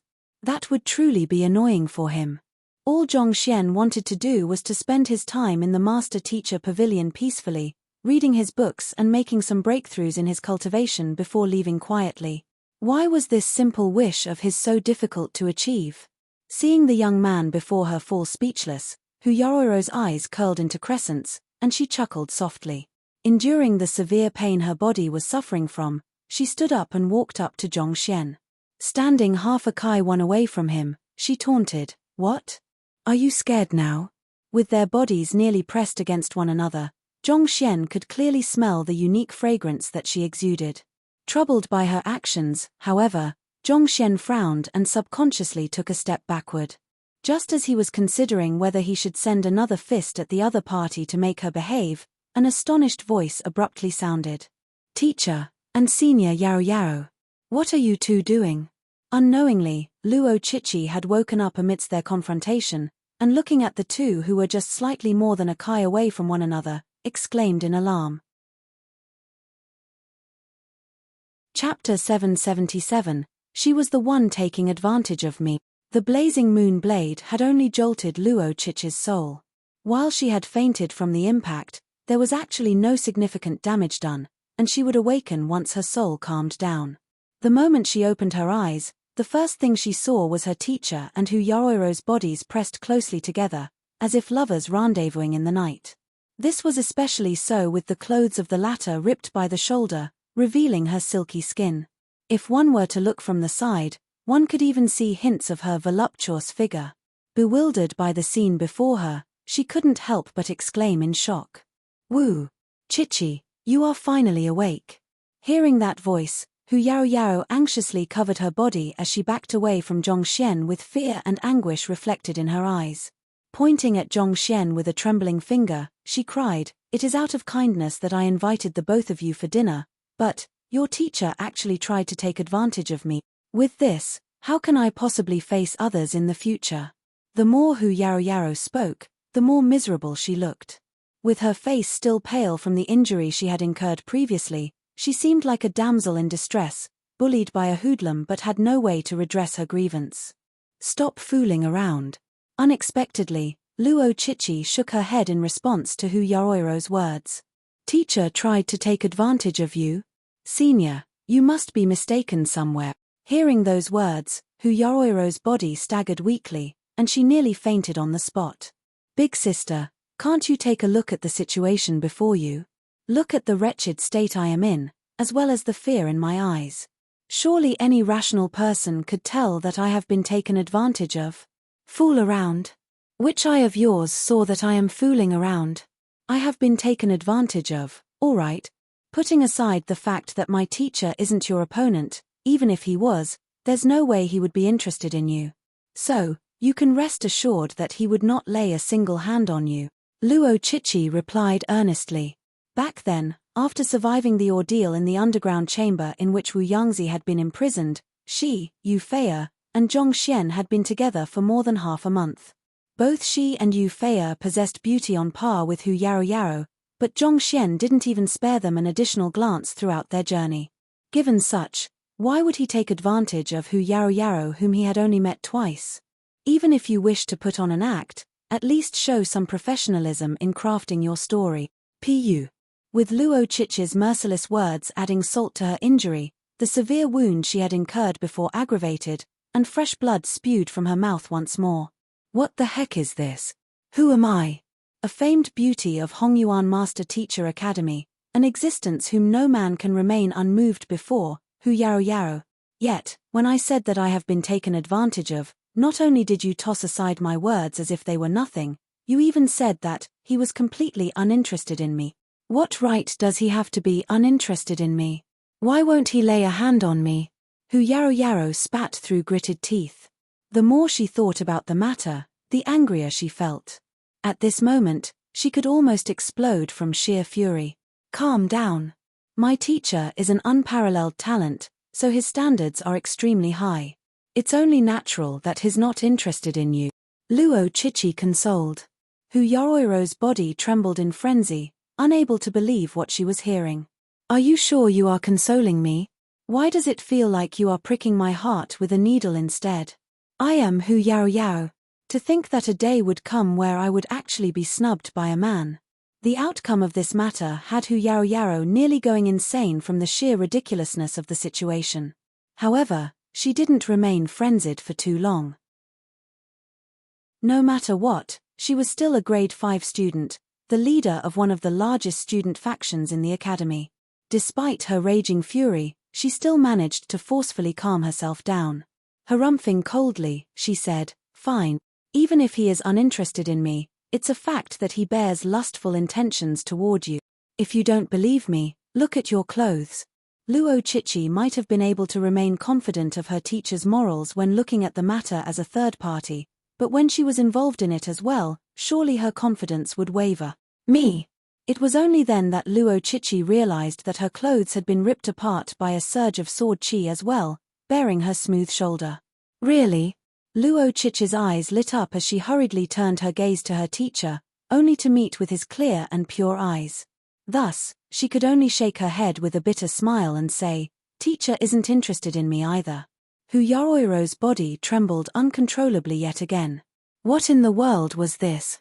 She had made meticulous preparations to drag Zhongxian's reputation into the gutter, leaving him incapable of raising his head before others. But who could have known that Luo Chichi would actually be so trusting of him? If he is uninterested in both you and me, who in the freaking world can catch his eye then? Hu Yaoyao had always used her appearance and figure to deal with men, and never once had she failed before. Yet, on this day, she'd suffered a crushing setback. Not only so, even at this point, she could still feel her organs churning within, leaving her face paler and paler. When had she, Hu Yarou, suffered such a crushing blow before? If others were to learn of this, how could she continue to keep her head high before them? It was just the previous day that she'd declared confidently to Dong Xin, Xue Zhenyang, and the others that she would definitely subdue Zhong Xian, and she had even invited them over to watch the show she had prepared. But if there was still any show to be seen at this point, it would only be her humiliating herself. As fury swiftly grew and clouded her mind, she furiously roared, "I will kill you." She could no longer care less about anything else at this moment. Gathering immense might in her hand, she thrust her palm forward to strike Zhong Xian. Dong dong dong. But before her palm could reach Zhong Xian, a series of knockings suddenly sounded from the door. Following which, the calm voice of a lady called out, "Yao Yao, are you in there?" "Teacher." Hearing the voice, Hu Yarou immediately leaped in shock. "Teacher? Could that person be school head Wei?" Luo Chichi exclaimed in astonishment. It was common knowledge in the academy that Hu Yarou's teacher was the head of the Terpsichore school. Since Hu Yarou was addressing the person at the door as her teacher, it could only mean the latter was school head Wei. "School head Wei? Teacher?" Zhong Xian was taken aback for an instant as well. However, in the next moment, his eyes lit up. He hurriedly rushed up to Hu Yarou, grabbed her hands, and placed it on his chest. "What are you doing?" Not expecting Zhong Xian to suddenly rush forward to grab her hands, Hu Yarou was flabbergasted for a moment before hurriedly retracting her hands. "Sila." But unbeknownst to her, her finger had been hooked onto Zhong Xian's clothes. As a result, when she retracted her hands, she ended up tearing a portion of his clothes as well. In the next moment, the zhunchi of the young man before her abruptly flew into disarray, and his face reddened. With a spurt of fresh blood, he suddenly flew backward. Pang!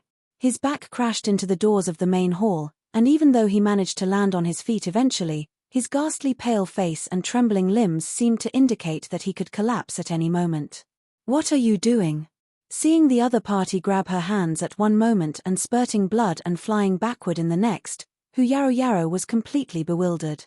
She couldn't understand what he was up to, but an ominous premonition grasped her heart, telling her that she was going to be in for a round of misfortune. "Yao Yao." However, the situation left her no time to think the matter through. After hearing the commotion in the room, school head Wei immediately rushed forward to strike open the door with her palm. Pa! In the next moment, a lady who seemed to be in her 30s flitted into the room with a gust of wind. "Teacher." School head Wei. Upon seeing the figure who entered, Hu Yarou and Luo Chichi immediately bowed deeply without any hesitation. The lady was none other than the head of the Terpsichore school, one of the 10 great master teachers. "What happened?" School head Wei asked with a frown. She had barged in after hearing the fighting sounds in the room. After entering, she saw Hu Yarou standing unharmed at the center of the room. On the other hand, however, a severely injured young man was lying feebly against the wall not too far away. "Zhongsha." Taking a closer look at the severely injured young man, school head Wei couldn't help but exclaim in astonishment. On the other hand, Zhong Xian was also stunned by what he saw. The lady was none other than the Saint Realm expert whom he had met earlier this afternoon, Wei Ranxue. When did she become the head of the Terpsichore school? Wasn't she just an elder? But considering that the 10 great master teachers were also known as the 10 great elders, it wasn't really a mistake to say that she was an elder of the academy either. Seeing Zhongsha, who was half a teacher to her, lying by the side of the room severely injured, Wei Ranxue immediately asked anxiously, "Zhongsha, what's wrong?" With a pale face, Zhong Xian said weakly, "Thank goodness you came at a timely moment. Otherwise, Hu Yarou might have really violated me." "Violate you?" Upon hearing those words, Hu Yarou nearly fainted from anger. "Brother, that's my line. You are the one who is going to be cursed at by others for years to come for attempting to take advantage of me. How did I become the one who attempted to violate you?" If things had gone according to her plan, she would have made everyone think that he had malicious intentions at heart, and through exerting pressure on him via the student populace afterward, she would force him into submission. But how did the tables end up turning on her? At this moment, she finally understood why the other party had grabbed her hands previously. After all that had happened just now, Zhongxian's clothes were ripped, and his body was severely wounded. No matter which angle one looked at him from, he seemed like a pitiful person who had been humiliated and was powerless to retaliate. Teacher. On the other hand, Luo Chichi clutched her forehead with her hand. She knew that her teacher wasn't a person who would allow himself to be bullied, and as she had expected, the tides ended up turning on Hu Yaoyao instead. Trying to frame my teacher? You'd better prepare to have the favor returned to you. Violate you? Wei Ranxue was taken aback as well. With grave indignation on his face, Zhongxian spoke through gritted teeth. That's right. She invited me over, hoping to learn terpsichorean arts from me, but I rejected her. Who could have known that sword over there would assault Luo Chichi and me? If not for the fact that I haven't recovered from my internal injuries yet, how could I possibly be humiliated like that? Why you? How dare you slander me? Hu Yaoyao was on the verge of going insane. Learning terpsichorean arts from you? I did invite you over, but how in the world was I to know that you are capable of terpsichorean arts as well? Furthermore, internal injuries? What internal injuries do you have? I am the one who has internal injuries, not you. Hu Yaoyao had thought that she was already scheming enough, but who could have known that she would actually be outwitted by an even more shameless fellow? I slandered you. Since you are still denying it, do you dare to swear that you didn't attempt to assault Luo Chichi using that sword? Zhongxian said aggrievedly as he stared at Hu Yaoyao in indignation. Hu Yaoyao wanted to refute Zhongxian's claim, but she had no idea how she could explain the situation. She did prepare something in the sword which ended up knocking Luo Chichi out. Can't do it, right? Since that's the case, do you dare vow that you didn't declare that you were going to kill me and attempt an attack on me? Zhongxian pressed on. That's because you. Shameless. Agitated, Hu Yaoyoro's breathing hastened, and her chest leaped up and down along with her breathing. At this point, she was on the verge of exploding from rage. She did declare that she was going to kill Zhongxian, but that was just a figure of speech in a moment of anger after being provoked by him.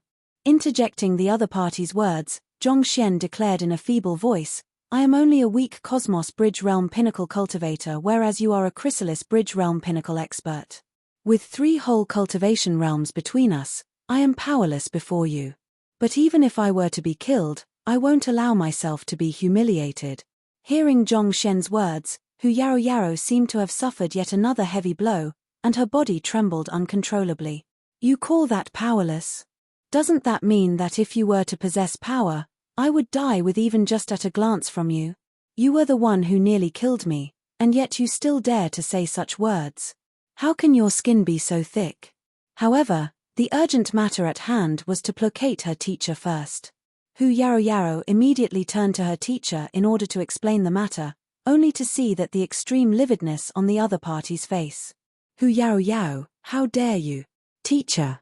Hu Yaoyao had never seen her teacher flying into such a rage before, and her face immediately paled in fright.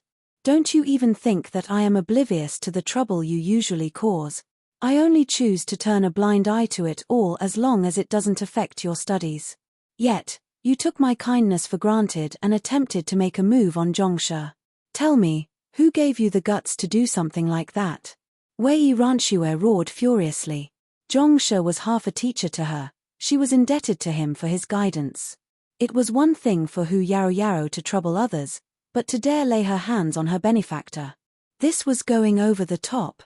Hu Yaoyoro's body froze. Kneel down. Wei Ranxue ordered sternly with a tight frown on her forehead.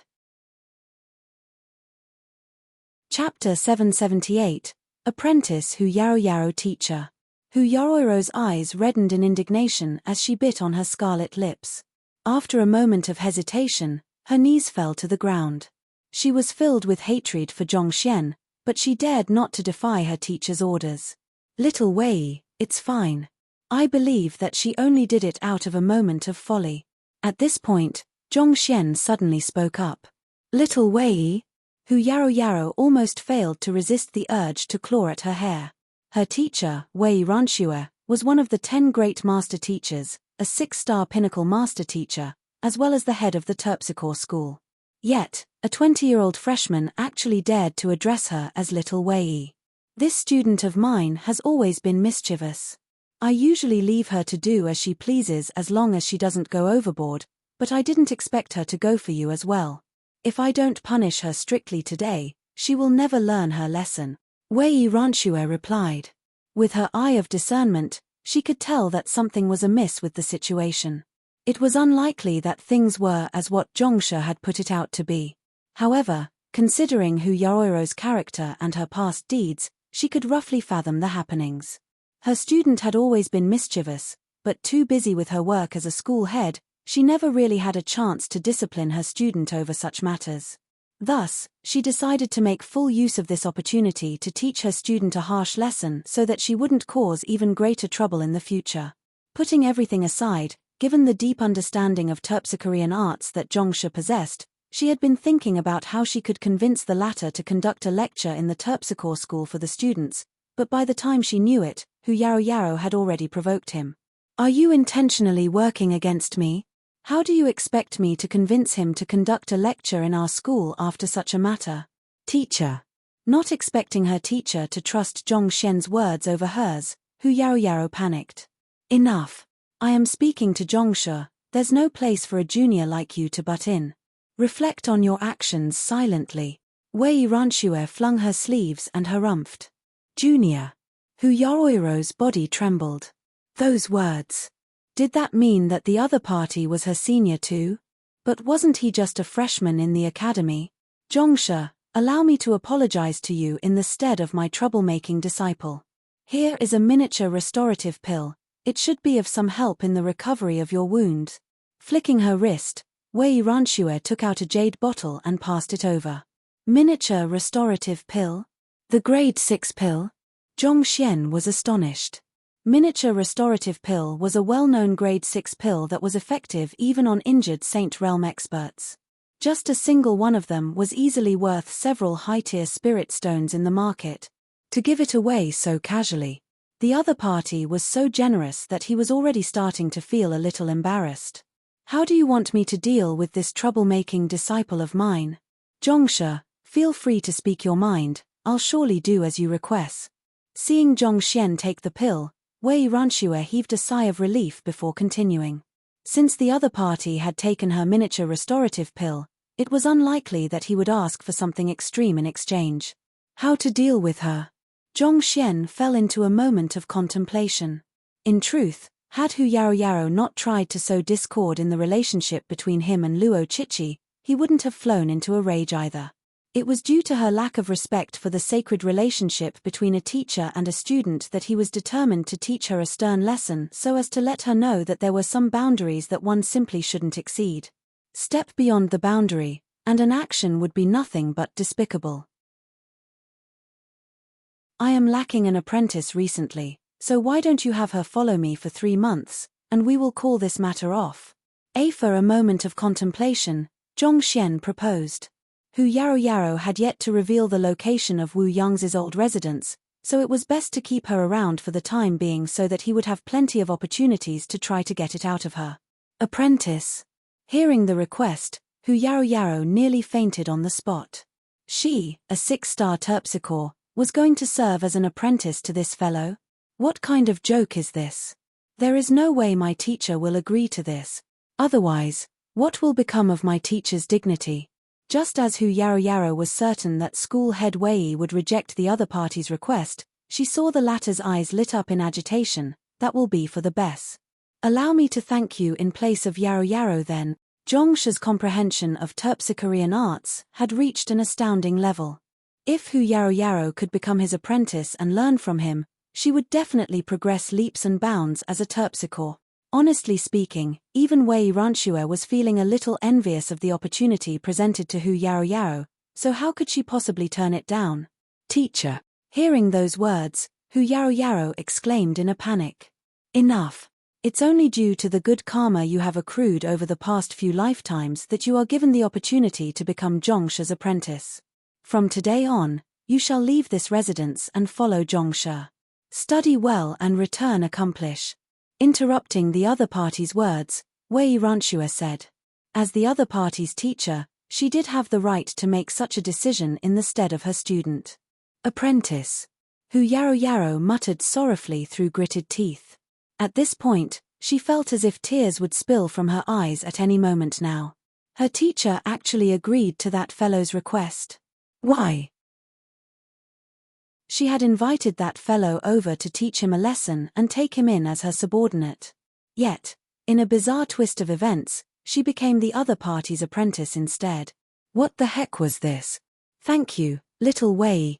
Seeing the other party agreeing to it, Zhongxian heaved a sigh of relief. Zhongsha, here is your terpsichore emblem.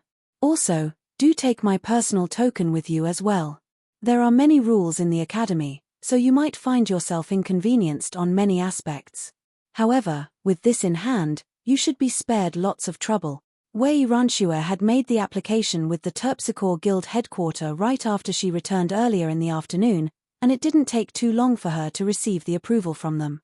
After obtaining the 6-star emblem for Zhongxian, she immediately went to look for Hu Yarrow to have her pass it on to the latter, but who knew that she would see such a sight as soon as she arrived? Thank you, Zhongxian said as he took the emblem and token from Wei Ranshua's hands. Honestly speaking, he hadn't expected the other party to be so efficient. I won't impose on you any longer then, farewell. After chatting for a moment longer and deciding that Hu Yarrow would report to his residence tomorrow, Zhongxian left the Cloud Sparrow Lodge with Luo Chichi. After the duo left, Hu Yarrow turned to her teacher and asked anxiously, Teacher, why? She couldn't understand why her teacher, one of the 10 great master teachers, would actually make her serve as an apprentice to that fellow. Zhongxian's understanding of terpsichorean arts has reached an extremely profound level such that he could even be my teacher. The dance of the rippling cloud robe which you have danced for your 6-star terpsichorean examination previously, he has identified 17 flaws in them and corrected them impeccably. Here is the manual which I have edited based on his guidance. Just take a look at it, and you will know how incredible a figure he is. Flicking her wrist, Wei Ranshua whipped out a book. After hearing Zhongsha's explanation regarding the flaws and the solutions to them, she immediately returned back to her residence to compile them into a book, and in the midst of doing so, she had gained a deeper insight of terpsichorean arts as well. At the same time, she couldn't help but be awed time and time again by the ingenious modifications the other party made to the dance of the fleeting cloud robe. If Hu Yarrow had danced the version modified by Zhongxian in her 6-star terpsichorean examination, perhaps what she would have attracted wouldn't just be a few cloud sparrows but a mighty dragon of the heavens. Realizing this, she immediately rushed to the Cloud Sparrow Lodge to instruct Hu Yarrow deliver Zhongxian's emblem in her stead. The purpose of this was to allow the duo to interact with one another and foster a close relationship, as well as to teach her student to remain humble as there was always a mountain taller than the other. But who could have known that she would end up seeing the both of them crossing blows instead as soon as she arrived at the Cloud Sparrow Lodge? Since it was impossible to reverse what that had happened, she decided to just go along with Zhongxian's wish and send Hu Yarrow over to serve as his apprentice. While Hu Yarrow might suffer a little under the other party, as long as she were to work hard and learn well from him, she could possibly surpass her very soon and become a 7-star terpsichore, or perhaps even go beyond that. He corrected the dance of the rippling cloud robe? There is a flaw in it. Hu Yarrow replied subconsciously in disbelief. This dance had been passed down for innumerable years, and despite having cultivated it for a very long time, she had never found anything amiss with it. Yet, her teacher said that that fellow had identified 17 flaws in it. Perplexed, Hu Yarrow flipped open the book and began browsing through it. Just a split moment later, she was already drawn in by the content of the book. Her leisurely gaze slowly turned grim, and her face turned a shade paler with each page she flipped. As a talented 6-star terpsichore, even though her understanding of terpsichorean art still wasn't able to match school head Wei Ranshua's, it was still something she could take pride in.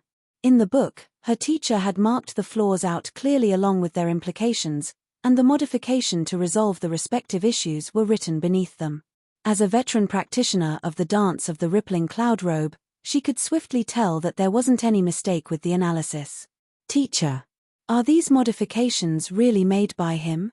After a long moment of silence, Hu Yarou gulped down a mouthful of saliva before slowly turning her gaze to her teacher. Yuan Wei Ranxue nodded affirmatively. If she hadn't witnessed it personally, she would have also found this hard to believe. It was only due to the exchange she had with Zhongxian that had her convinced of the latter's deep understanding of terpsichorean arts. Hearing the confirmation by her teacher, Hu Yarou suddenly recalled how her soul was assaulted by Zhongxian previously, leaving her in a state of dizziness. Back then, the other party didn't even dance at all. In other words, he had turned a casual gesture into a terpsichorean art. Even her teacher was incapable of such a feat. All right, study hard and serve Zhongshe well. This is a precious opportunity, don't waste it. Knowing that it would take some time for her student to accept this, Wei Ranxue left her with a piece of advice before leaving the residence to give her some space to think things through. Hu Yarou was a rare genius with an astounding talent for terpsichorean arts, but it was exactly due to that which gave rise to her excessive pride. Perhaps this setback might help her to mature both as a terpsichore and a master teacher. After her teacher left, Hu Yarou turned her gaze to the modified manual once more, and a short moment later, she started to dance. She wanted to try for herself to see if the modified manual was feasible in practice or not. As her beautiful figure moved gracefully around the room, it was as if flowers had instantaneously bloomed in the area. A bewitching scent gradually drifted from the main hall. As the koi fishes in the courtyard caught the scent, they fell into a trance and, putong, they sunk to the bottom of the pond. The flowers in the residence, captivated by the scent, began swaying along in harmony, and their petals fluttered in a calm breeze. If there had been a human in the residence, he would have been fallen into a stupor as well. Not even a half-saint expert would have been able to remain unfazed before it. A moment later, the dance finally stopped. As Hu Yarou's body came to a halt, everything settled down and returned back to normal. However, she continued standing in a daze, as if she had been overwhelmed by her own dance as well. At this moment, a single thought dominated her mind: this was what a true terpsichorean art should be. Everything she had learned before couldn't even come close to this. Unknowingly, tears began streaming down her cheeks in her moment of agitation. I am crying. Hu Yarou muttered blankly as she placed her hands on her cheeks and felt the moisture on it. Even though she was able to draw out significant prowess from her dance of the rippling cloud robe in the past as well, she had been missing the very quintessence of the terpsichorean art, leaving her far from truly mastering it. However, at this very moment, she felt as if the terpsichorean art had fused with her soul, becoming a part of her. What she had done before could only be considered as an emulation of the terpsichorean art's form, missing out on its intentions entirely. It was only in this instant that she was finally able to grasp the true essence of the dance. Just how deep of an understanding does he have of terpsichorean arts to refine the dance of the rippling cloud robe to this extent? Exhaling deeply, Hu Yarou couldn't help but mutter beneath her breath. Faction leader, Dong Xin, Shui Zhenyang, and Long Tsungyue seeks an audience. Just as Hu Yarou was immersed in her thoughts, Shinru suddenly walked into the room and reported. Bring them in, Hu Yarou said. She thought that she would definitely be able to take down Zhongxian tonight, so she had gone ahead to invite the others over to show off her work. Who could have thought that someone was indeed taken down, but the person ended up being her instead. How did it go? Where is Zhongxian? How did you deal with him? As soon as the group walked into the main hall, Shui Zhenyang immediately asked. Indeed, tell us how you taught him a lesson. Did you force him to listen to you through brute force, or did you convince him by bewitching him? Long Tsungyue added. In their perspective, since Hu Yarou had declared that she would be able to do it, she would surely succeed. After all, her ability in this field was truly no joke. To be honest, even they would be a little apprehensive at the notion of going up against her, especially after hearing about the vicious methods she had used to deal with her opponents. How I taught him a lesson? Hu Yarou turned around and bowed slightly towards the group, Zhongxian's private apprentice, Hu Yaro, greets you all. Chapter 779, Establishing a Faction Apprentice. Zhongxian's apprentice. For a short moment, Shui Zhenyang and the others were stupefied by what they had heard. What is going on? Didn't you say that you would teach Zhongxian a lesson? How did you end up becoming his apprentice instead? There were two types of apprentices. One type was those who were new to the occupation, having yet to receive even their one-star emblem. They would follow an official member of the occupation and learn under them. The other would be a lower-ranked member of the occupation serving as a private apprentice to a higher-ranked member. To distinguish between the two types of apprenticeships, the latter was often known as a private apprentice. While the goal for a private apprentice was to learn from their master, the truth was that their standing was beneath that of even a student, and they were expected to deal with all sorts of miscellaneous issues for their master. As the top students of the academy, each of the four of them had private apprentices under them. For example, Shinru was Hu Yaroiro's private apprentice. But weren't you going to make Zhongsha submit to you? Why did you become his private apprentice instead? I failed. I wasn't Zhongsha's match. You all can leave now. After reintroducing herself, Hu Yaro waved her hand to gesture for the rest of them to leave, unwilling to speak anymore. They had come to celebrate the victory, but after hearing those words, Dong Xin, Shui Zhenyang, and Long Tsungyue could only leave with bewildered looks. What is going on? After leaving the residence, the trio stared at one another in confusion. From the looks of it, it seems her plan has failed, and she even ended up being taught a lesson by Zhongxian instead. Dong Xin said. Based on her understanding of Hu Yaro, this was the only possibility she could think of. That seems to be the case. Shui Zhenyang scratched his head. But that's Hu Yaro. I have exchanged blows with her several times, and I have suffered quite a bit due to her unconventional means. To think that she would actually suffer such a crushing defeat to a freshman. There seems to be something uncanny about that freshman, but the more uncanny he is, the more interested I become in him, Long Tsungyue said as a sharp glint flashed through his eyes. They were all the top geniuses of the Master Teacher Academy, so when had they feared a challenge from another before? For a freshman to foil their businesses so brazenly as soon as he arrived, they had to retaliate in order to uphold their authority. Honestly, I am also rather interested in him as a person as well. Dong Xin chuckled. At this point, she remembered something and turned to Shui Zhenyang. Didn't you dispatch some men to deal with those freshmen who assisted him? I thought that Hu Yaro would be able to succeed, so I dispatched my men to put those troublemaking freshmen in order before coming here. Judging by the time, it should already be done by now. Shui Zhenyang replied. Dong Xin pondered for a moment before shaking her head. Given the strength of your subordinates, they shouldn't face any problems dealing with those freshmen. However, those freshmen have Zhongxian backing them, and we have yet to take the latter down. You were too rash. You should have waited for news of Hu Yaroiro's success first. As the saying goes, a cornered dog bites. If we push him too far, we might end up getting burnt ourselves too. So what? From the moment he foiled our business, we were already destined to be enemies. Even if you are willing to be compassionate to your enemy, do you think that your enemy will do the same for you? You must be joking. Besides, my men challenged them in a manner which is in accordance to the school rules. Even if Zhongxian wishes to get even with me over that, what can he do?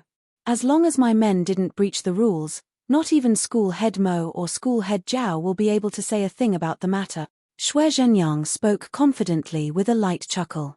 Unless he is able to surpass my subordinates in terms of battle techniques, he will just have to accept it as it is. Your men challenged him in the field of battle techniques. Long Tsungyue burst into laughter. Indeed, you are the big senior of the martial arts school, the pride of the school head. Your understanding of the spear has already reached an unfathomable level.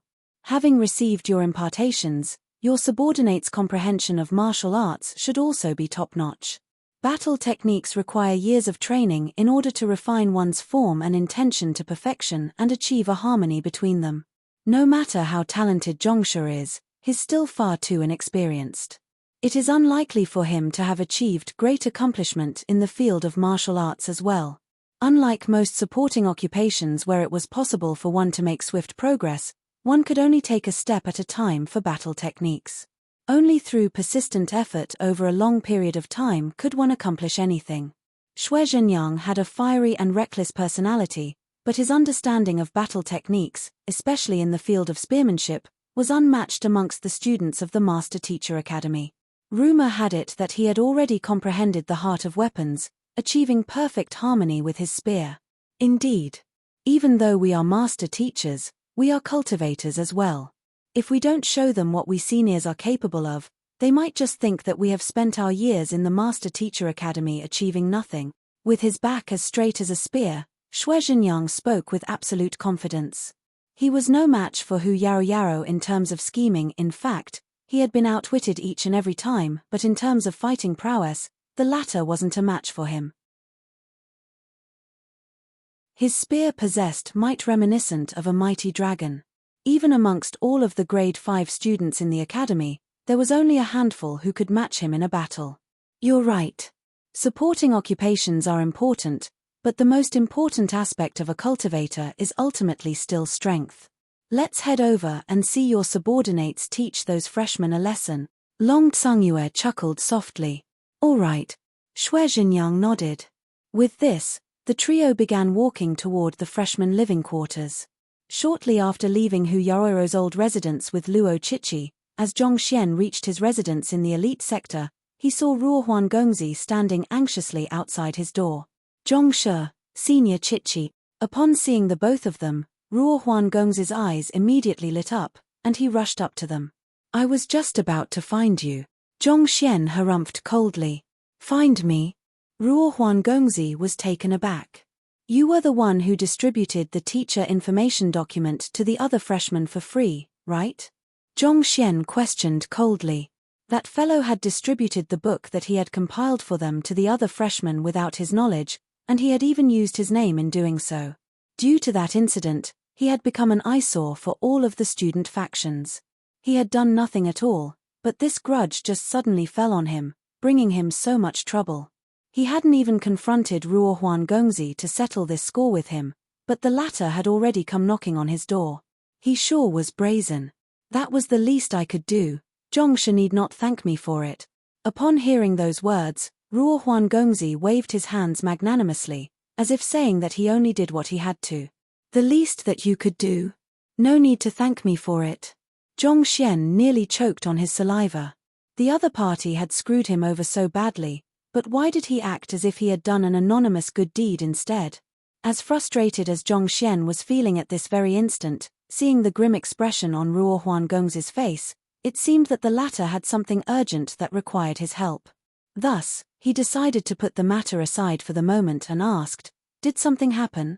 Due to the matter with the teacher information documentation, there were quite a few seniors who have come to challenge us over the past few days.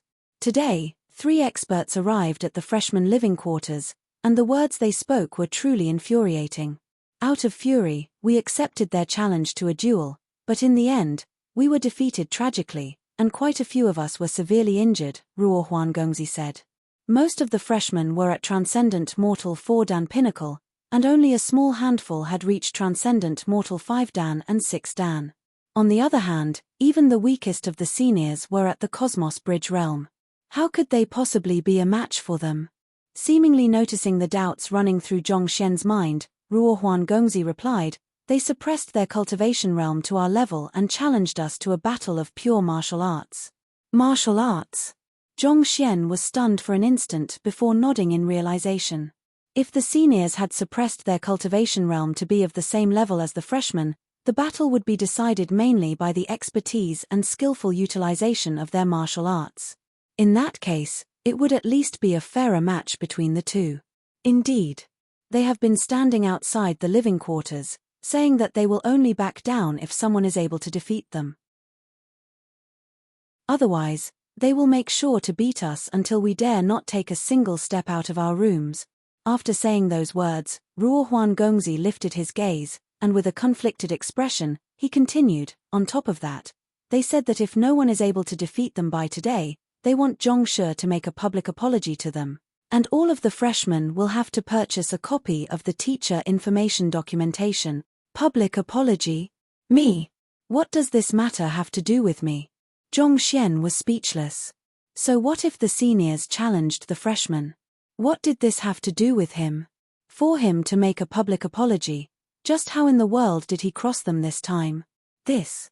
Ruo Huangongzi scratched his head in embarrassment as he said, "You also know that joining the factions established by the seniors will require quite a substantial membership fee each year. However, as freshmen, how could we possibly have the money to pay for the membership fee? Thus, all of us decided to join the student faction you established." The student faction I established? When did I establish a student faction? The more Zhongxian listened to the other party's words, the more bewildered he became. Was it really still him they were talking about? Just when in the world did he establish a student faction? Well, I thought that Zhongshe's act of giving away your points in the entrance examination for free to the other students was an attempt to rally them together under you, so I assumed that you were going to establish a faction yourself. On top of that, the only person who all of us freshmen are awed by is you, and all of us are willing to listen to your commands as well. Thus, after some discussion, we decided to start a student faction with you as the leader, Ruo Huangongzi said. I am the leader? Zhongxian felt as if the world had gone mad. Unknowingly, he actually became the leader of a faction. It was as if they were pushing him into a sea of flames. Indeed.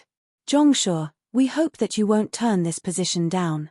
Without an affiliation to any student faction, it is too difficult for a freshman to thrive in the academy. In fact, one might even be hindered at every step taken. Of the 30,000 freshmen, you are the only one who commands the respect and admiration of everyone. If you don't step up to the position as the leader, who else can? Ruo Huangongzi said anxiously. Besides, the seniors have been doing whatever pleases them, oppressing the freshmen as and when they like just because they have been in the academy for a longer period of time than we have. If we don't unite together to fight back against them, we will never be able to stop their tyranny. This. Hearing those words, Zhongxian hesitated. He was displeased at being pushed to the forefront of the conflict despite having done nothing at all, but Ruo Huangongzi's words did carry some truth in them. Without being affiliated with any student faction, it would be hard for a freshman to survive in the academy. Due to the matter with the free teacher information documentation, there were already a fair number of seniors who carried hostility toward the current batch of freshmen. If they didn't unite together to fight back, their life could be made extremely difficult. Didn't you guess that such a situation would happen when you gave the teacher information documentation out for free? Zhongxian glanced at Ruo Huangongzi coldly. As knowledgeable master teachers, how could Song Chao, Luo Xian, and the others be unaware that their actions would offend the seniors? Back then, we only did that out of indignation. The seniors had intentionally raised the price of the teacher information documentation, knowing that we would have no choice but to purchase it. On top of that, they conducted forceful deals, pummeling the students who refused to purchase it to serve as a warning to the others against rejecting them. Furthermore, even if we were to buy from one of the student factions, we might end up offending another student faction instead, thus resulting in us getting bullied regardless of the choices we make. Therefore, after some discussion with the others, we agreed that instead of living pathetically under their oppression, we might as well stand up and return the favor. As a result, we decided to distribute the book which you'd given us to the other freshmen. Ruo Huangongzi's face reddened as he added, "For this matter, I ask of Zhongshe's forgiveness. We only did it because we were forced into a corner as well." Geez. Zhongxian sighed. Having attended the public lecture event, he had a rough idea of the situation there as well. He had stopped by a member of the True Alios faction, and the latter took a particularly arrogant attitude with them, threatening that if you don't buy my teacher information documentation, you will be making an enemy out of the entire True Alios faction. Considering that the freshmen who had just enrolled into the academy were the weakest amongst the student populace and that they had no connections to tap into either, they couldn't afford to offend any of the student factions. Zhongxian was fortunate in the sense that he had won Elder Mo's favor during the entrance examination. As a result, most seniors wouldn't dare to provoke Zhongxian in fear of bringing Elder Mo's ire upon themselves. Realizing this, Zhongxian sighed in resignation and asked, "Fine. Since you have initiated a student faction in my stead, what is it called? I should at least know this much, right?" Seeing that Zhongxian had accepted the matter, Ruo Huangongzi heaved a sigh of relief and replied, "The student factions are often named after their leader. For example, the True Alios faction's name is derived from Shuezhenyang 1, and the Ashen Moon faction's name is derived from Longtsungyue 2. Thus, we also took your name into consideration in naming our faction so as to make it apparent who our leader is." "My name. So, our faction is called the Zhongxian faction?" Zhongxian asked. "No, it's called." At this point, a look of excitement appeared on Ruo Huangongzi's face as he said, "Shenxian faction." Chapter 780, Why Don't You Stay as Our Gatekeeper? Shenxian faction. Upon hearing the name, Zhongxian nearly spurted a mouthful of blood. "I understand that the names of most student factions have 2 syllables, so you wanted to do the same as well. I know that unlike Shuezhenyang and Longtsungyue, my name only has 1 syllable, but surely you can just add my surname in as well. Shenxian faction. Shen your head. Look at the names of the other student factions. True Alios faction, Ashen Moon faction. Each of them sounds majestic and impressive, but as for mine, don't you think it sounds a little too cute for the name of a faction?" Yes. Our initial intention was to go with Shen faction, but there were quite a few people who opposed to it, saying that it is an inauspicious name, as if casting doubt on the future of our faction. They proposed for it to be named Shenxian faction instead. This way, it gives an unfathomable and profound feeling to those hearing its name. Ruo Huangongzi explained one. Zhongxian's body swayed weakly. To think that even his name would be scorned. "Those seniors have come to challenge our faction, and as you are the leader of our faction, it's only natural that they've demand an apology from you. However, none of us are a match for them, so I can only ask for Zhongshi's help with this issue." After explaining the matter, Ruo Huangongzi revealed the purpose behind his visit. His initial thought was to first build up Shenxian faction and only bring Zhongxian in once everything was in place. But who could have known that the other party would go to the extent of blockading their entrance? Left with no choice, he could only head here to ask Zhongxian for help. "Alright, since it's my student faction, it won't do for me to just watch by the side while someone is hindering and beating up my members. Let's head over to take a look," Zhongxian said as he rubbed his glabella in frustration. At this moment, Zhongxian felt like he was Zhao Kuangyin too, being forced to don the yellow robe 3 after the coup at Chen Bridge. Even when idle, disaster would still somehow find its way to him as if he was a magnet attracting trouble. Without any prior warning, he suddenly found himself as the leader of a faction. Just what in the world was this? It would be too late even if he were to turn down the position now. The seniors and the other student factions had already decided that he was the ringleader behind the mess, and they would do everything they could to bring him down.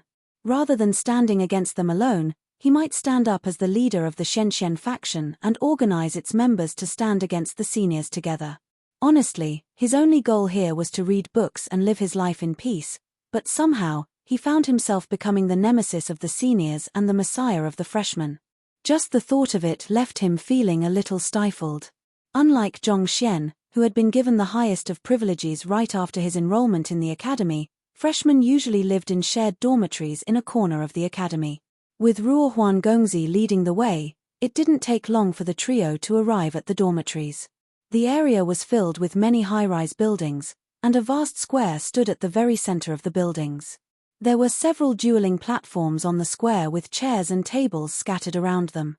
Looking at the sides of the square, there were quite a few cleaning tools lying in the corner. It seemed this was the area where duels were often conducted, and it was frequently cleaned to maintain the area. At this moment, the square was packed with countless freshmen. Even though it was already in the middle of the night, there were several torches lit around the square, and quite a number of night illumination pearls were floating above as well, bringing light to the area. On the dueling platform at the very center of the square, 3 men stood proudly as they gazed down at the crowd beneath them with an air of superiority. "Those 3 are the seniors who came to challenge us," Ruo Huangongzi said. Zhongxian turned his gaze to the trio. Instead of the usual master-teacher robe that students wear, they were dressed in tight training clothes. The first one seemed to be in his late 20s, and he was slightly taller in stature than the other two. There was a well-groomed beard on his face, and what was particularly striking about him was the aggressive glint in his black eyes. Held in his hand was a majestic 9-ringed saber which was nearly half of his height in length. Bulky and heavy, it was a weapon that demanded immense strength from its wielder. The second one had long arms and legs, but his figure was slightly slimmer than the others. He held no weapon in his hands, but his figure was reminiscent of an agile ape. The third wielded a long spear that extended over 2 meters long. His very presence felt sharp like a sword, as if he would slice apart even the air itself. Not bad. Zhong Xian offered a rare compliment to the trio. As expected of veteran martial artists, he could already feel the aura they were exuding even from a distance away. It was no wonder they dared to challenge all of the freshmen. They did possess the strength to act so arrogantly. Recognizing the trio, Luo Chichi sent him a telepathic message. They are from the True Alios faction. True Alios faction? Yes. I recognize the 3 of them. They are grade 4 students. Their cultivation levels have already reached Transcendent Mortal 8 Dan Ethereal Treading Realm Pinnacle. The one who is wielding the 9-ringed saber is called by Shuang 4. Due to the stark contrast with his dark complexion, he was mockingly addressed as White Face in the beginning. However, as he comprehended the saber heart and began making his name as a skilled saber user, others began calling him the White-Faced Frenzied Saber. As time went by, this name stuck with him, so he decisively chose to change his name to Bai Mian 5. Even within the martial arts school, he can be considered as a famed genius. Luo Chichi explained. The second is known as Yuan Gang. Due to his long arms and his exceptional proficiency in close-quarters combat, he was given the nickname Supreme Ape. After hearing that name, instead of flying into a rage, he even took delight in it, thinking that it was particularly suited to him. As a result, others also began addressing him as such. As for the last one, he is called Ying Qin, and he is the strongest of the group. He learned his spearmanship straight from Shui Zhenyang, and he once severed a river several dozen meters wide. This feat bore testimony to his immense strength and aptitude with the spear, so came his reputation as the river-severing steel spear. The 3 of them are experts of the martial arts school, possessing exceptional talent for battle techniques. Considering that they are the ones challenging the freshmen, it will indeed be difficult for the freshmen to defeat them. Luo Chichi shook her head. Of the entire Hongyuan Master Teacher Academy, the students of the martial arts school possessed the greatest fighting prowess. Skilled in battle techniques, they were capable of utilizing profound maneuvers in battle to turn the tables on their opponents. Even among the powerful students of the martial arts school, these 3 men stood amidst the top. For a bunch of freshmen who had never undergone the advanced training of the academy, it was nigh impossible for them to defeat such opponents. Even with their cultivation suppressed, their sharp insight into the flow of battle and reaction speed weren't things that clarifying turbidity realm or consonant spirit realm cultivators could match. They are from the martial arts school? I see. Zhong Xian nodded. Back then, when he was traveling to Hongyuan City, Luo Chichi had touched on the martial arts school while introducing the basic system of the Master Teacher Academy to him. Unlike the other schools, the martial arts school wasn't affiliated with any supporting occupation. It was constructed for the sole purpose of raising the fighting prowess of the master teachers. Most of the students of this school had achieved a profound understanding in the study of martial arts, making them unmatched in a duel against their peers. Taking the trio on the dueling platform for example, even amongst ethereal treading realm pinnacle experts, they could be considered as the cream of the crop. Considering the skills that they possessed, it was no wonder they dared to provoke all of the freshmen at once. They indeed had nothing to fear. Is there anyone else? While they were speaking, another freshman was defeated by Supreme Ape Yuan Gang. The latter sneered coldly as his gaze swept across the crowd. Is this all this batch's freshman has? I thought that you were still all right, but it seems like I overestimated all of you. With capability like yours, you all still dared to create a faction. How laughable. You. I'll fight you. Hearing the other party mocking them, A freshman couldn't suppress his rage and stepped forward. This freshman was at consonant spirit realm intermediate stage, so Yuan Gang suppressed his cultivation to equal his. As soon as the battle started, Yuan Gang's figure immediately disappeared. Before the freshman could even process what was happening, he was already struck in his chest, and the impact sent him flying from the dueling platform. They aren't a match for them at all. Zhongxian shook his head. The freshmen consisted of the top geniuses from the various areas, but there was simply too huge a gap between them and the top students of the martial arts school. It was no wonder Ruohuan Gongzi had rushed to his residence to bring him over. It was indeed impossible for the freshmen to defeat them on their own. They were simply on two completely different levels. With several millenniums of history behind it, the martial arts schools possessed the most valuable of insights from countless preceding master teachers. On top of that, there were formidable master teachers who were experts in combat themselves, guiding the students personally. Perhaps if the freshmen were given a few more years to refine their skills in the academy, they might still be a match for the trio. But at this very moment, it was impossible for them to stand against the trio. Let's head over. Knowing that none of the freshmen would be a match for the trio, Zhongxian sighed deeply before making his way forward. Zhongshe is here. Our faction leader has come. This is great, we are saved. Faction leader, these old students are too much. You must teach them a lesson in our stead. Indeed. We can't simply let them step over us like that. Before Zhongxian could reach the dueling platform, there were already several freshmen who had recognized him, and they shouted in agitation. Following which, the other freshmen in the surroundings immediately turned their gazes over, their eyes glowing with relief and hope. This young man before their eyes had done a lot for them. He had given out his points in the entrance examination, allowing more than 20,000 students to successfully enroll into the academy as well. After which, he had given out the teacher information documentation for free, sparing them from the extortion ploy of the seniors. Furthermore, at this very moment, he was the head of Shenzhen faction, their leader. His arrival was like an injection of confidence to them, as if they had finally found their pillar of support.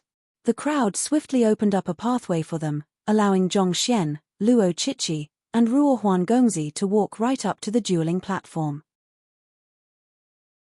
Beneath the dueling platform lay several dozen injured students. Even though their injuries weren't too severe, they were left in quite an unsightly manner. Zhongshe. Upon seeing Zhongxian, Song Chao, Luo Xian, and the others rushed up to him agitatedly. Ever since they had known Zhongxian, there had not been a single occasion they could recall in which the latter had been incapable of something. The trio on the dueling platform might be impressive, but they had absolute confidence in Zhongxian. In their view, it was already a certain victory for them from the moment Zhongxian arrived on the scene. While a wave of excitement washed across the crowd beneath, the trio on the dueling platform also glanced down to look at Zhongxian. So, he is the legendary Zhongxian? He looks SOSO. The dark-faced Bai Mian sneered. Regardless of whether he is SOSO or not, we must make him learn the price of offending our true Alios faction. Supreme Ape Yuan Gang harumphed. Be careful when you strike later on. Our faction leader has already warned us about his incredible background. It'll suffice for him to learn of our prowess, there's no need to go too far. It won't be in our favor if this matter reaches the elders, Ying Qin instructed. Don't worry. We know what to do. He's just a freshman, I'll leave him on his knees, begging for mercy, within 3 blows, Bai Mian declared confidently with a sneer. With a flick of his wrist, his immense saber flew in an arc, creating a deep resounding whir in the air. Stabbing his saber into the platform, he glanced at Zhongxian coldly and asked, "You are Zhongxian?" His voice was overflowing with aggression toward Zhongxian. Looking at the hostility the other party was exuding, as if he had wronged the other party grievously somehow, Zhongxian could only nod helplessly. Others do address me as such. Good. Do you dare duel against me? With a provocative smile on his lips, Bai Mian issued his challenge. Don't worry, I'll suppress my cultivation to your level. I won't take advantage of you. A duel? Seeing the other party challenging him to a duel right away, Zhongxian sighed deeply before replying, That's fine by me, but if I am not mistaken, You seem to have said that you want me to apologize to the true Alios faction and have all of the freshmen purchase the teacher information documentation if the freshmen lose this confrontation. Is there such a matter? That's indeed the case. Bai Mian nodded smugly. Since you have imposed a bet on the duel, what do you have to offer if you lose then? Zhong Xian questioned. Us. Bai Mian was slightly thrown off his momentum by the question. However, he recovered swiftly and answered, there's no way we will lose. A higher grade student challenging a lower grade student, while it was a challenge in name, it couldn't be clearer to everyone that this was just a means to teach the other party a lesson and impose hierarchical order upon them. Given such, how could they possibly lose? Zhong Xian shook his head. There's no way you will lose. Don't be so certain about it. There's no such thing as a sure victory in a duel. If you aren't willing to put anything on the line, why should I waste my time fighting with you? You wish to bet with me without putting anything at stake. You must be joking with me. If there's nothing to earn, why should I tire myself out? This. Not expecting the other party to raise the issue about the stakes as soon as he arrived, Bai Mian turned to the other two to seek their opinions. Ying Qin had a frown on his face as well. After a moment of contemplation, he stepped forward and said, Zhongshe is right. Since we have imposed conditions on you, it's only right for us to put something on the line as well. How about this? If we lose, I'll take back everything I have said and apologize to all of you. Apologize? Zhong Xian shook his head. How about this instead? It hasn't been long since our Shenzhen faction was established, and it just so happens that we are lacking some servants to guard our doors. If you lose, you shall back out of the true Alios faction to watch our doors. What do you think of that? Chapter 781, Imparting a Saber Art Maneuver. Watch your gates. Ying Qin, Bai Mian, and Yuan Gang clenched their fists tightly after hearing those words, nearly exploding on the spot. They were grade 4 students, ethereal treading realm pinnacle experts. Yet, a freshman actually wanted them to watch their gates. Was this even a bet anymore? This was clearly an attempt to humiliate them. Weren't you confident that you wouldn't lose just a moment ago? If you won't lose, surely the content of the bet won't matter to you, right? What, has your confidence wavered? Zhong Xian gazed at the trio with a slight smile on his lips. Change the conditions. With a livid expression, Ying Qin flung his sleeves and harumphed. Even though they wouldn't lose, they couldn't bring themselves to accept such a bet. The other party was clearly belittling them. It seems you aren't as confident as you seem. Well, there's no need to be embarrassed about losing. Everyone loses sometimes, there's no shame in it, Zhong Xian consoled. You. Hearing those words, Ying Qin, Bai Mian, and Yuan Gang nearly spewed blood. What do you mean by embarrassed? What do you mean by saying everyone loses sometime and there's no shame in it? We aren't afraid of losing, we just find your conditions humiliating. Just as they were about to refute the other party's words, the other party suddenly lowered his head, seemingly falling into contemplation. If you are really that afraid of losing, why don't I offer some guidance to some of the freshmen and send them up to fight against you? If that's still too much for you to accept, how about those you have just defeated? Surely you should be a little more confident with that. I don't think I can go any lower than this. You. Seeing how the other party was going further and further, Ying Qin's fury peaked. Fine. We will accept your conditions. You'd better pray that you are as capable as your mouth, or else just wait and see. Upon receiving the other party's agreement, Zhong Xian nodded in satisfaction before issuing a set of instructions. Good. Ruo Huan and Song Chao, send a few men to construct a gate at the entrance. Otherwise, there will be nothing for them to watch later on. The living quarters of the freshmen were enclosed, and there was an entrance for students to enter and leave the premises. However, there was no gate at the entrance. It would be awkward if those fellows had nothing to watch over when they lost. All right. Ruo Huan Gongzi and Song Chao nodded before leaving to settle the matter. You are courting death. Seeing how the other party was acting as if victory was assured for him, Bai Mian finally reached the limit of his tolerance. His dark face warped in savagery, and the enormous saber in his hands also buzzed in resonance to his emotions. Turning to Ying Qin, he said, "Allow me to teach this fellow a lesson." After saying those words, he immediately walked to the center of the dueling platform, and with eyes as sharp as lightning, he bellowed, "Zhongxian, I shall be your opponent for the first match. Come." Zhongxian shook his head. "Calm down, there's no hurry. Youngsters nowadays sure don't know the virtue of patience." "You." Suffering yet another blow, Bai Mion's face turned even darker than before. "We might look young, but we are all in our 50s, you know? You are only a brat in your early 20s, and yet you dare to call us youngsters? How shameless can you get? Is your mouth the only thing you have? If you are a man, you'd better come up here this instant." Knowing that it was impossible for him to win a verbal war with the other party, Bai Mion gritted his teeth in anger. "I won't take advantage of you. You will surely lose if I head up there. Like I said before, I will find a few freshmen to fight against you. Since I have already given my word, I'll honor it." Zhongxian waved his hands casually. Ignoring the frenzied Bai Mion above, he turned to the freshman and asked, "Is there anyone here who was defeated by this fellow and wields a saber?" Upon hearing the question, the crowd stared at one another bewilderedly. They'd thought that Zhongshe had only said those words to provoke the seniors into agreeing to his conditions. Was he really serious about it? But they had already lost, and it had been a crushing defeat at that. Even if the wounds they had suffered weren't substantial, there was no way they could defeat them. "I lost just now." After a short moment of silence, a freshman suddenly waved his hand and walked out from the crowd. It was a young man in his mid-20s with a cultivation of consonant spirit realm primary stage. There was a glaring and hideous saber cut on his body, which even though it wasn't a serious wound, it seemed as though he would have been sliced into two if his opponent had put slightly more strength into the attack. It was only due to his opponent's mercy that he was still living at this very moment. "Not bad."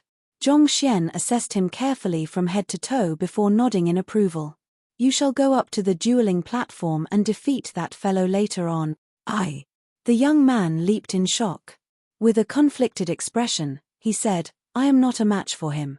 I wasn't even able to withstand a single blow of his previously. When he faced Bai Mion just a few moments ago, as soon as the duel started, before he could even raise his saber, he was sliced through by the other party's weapon.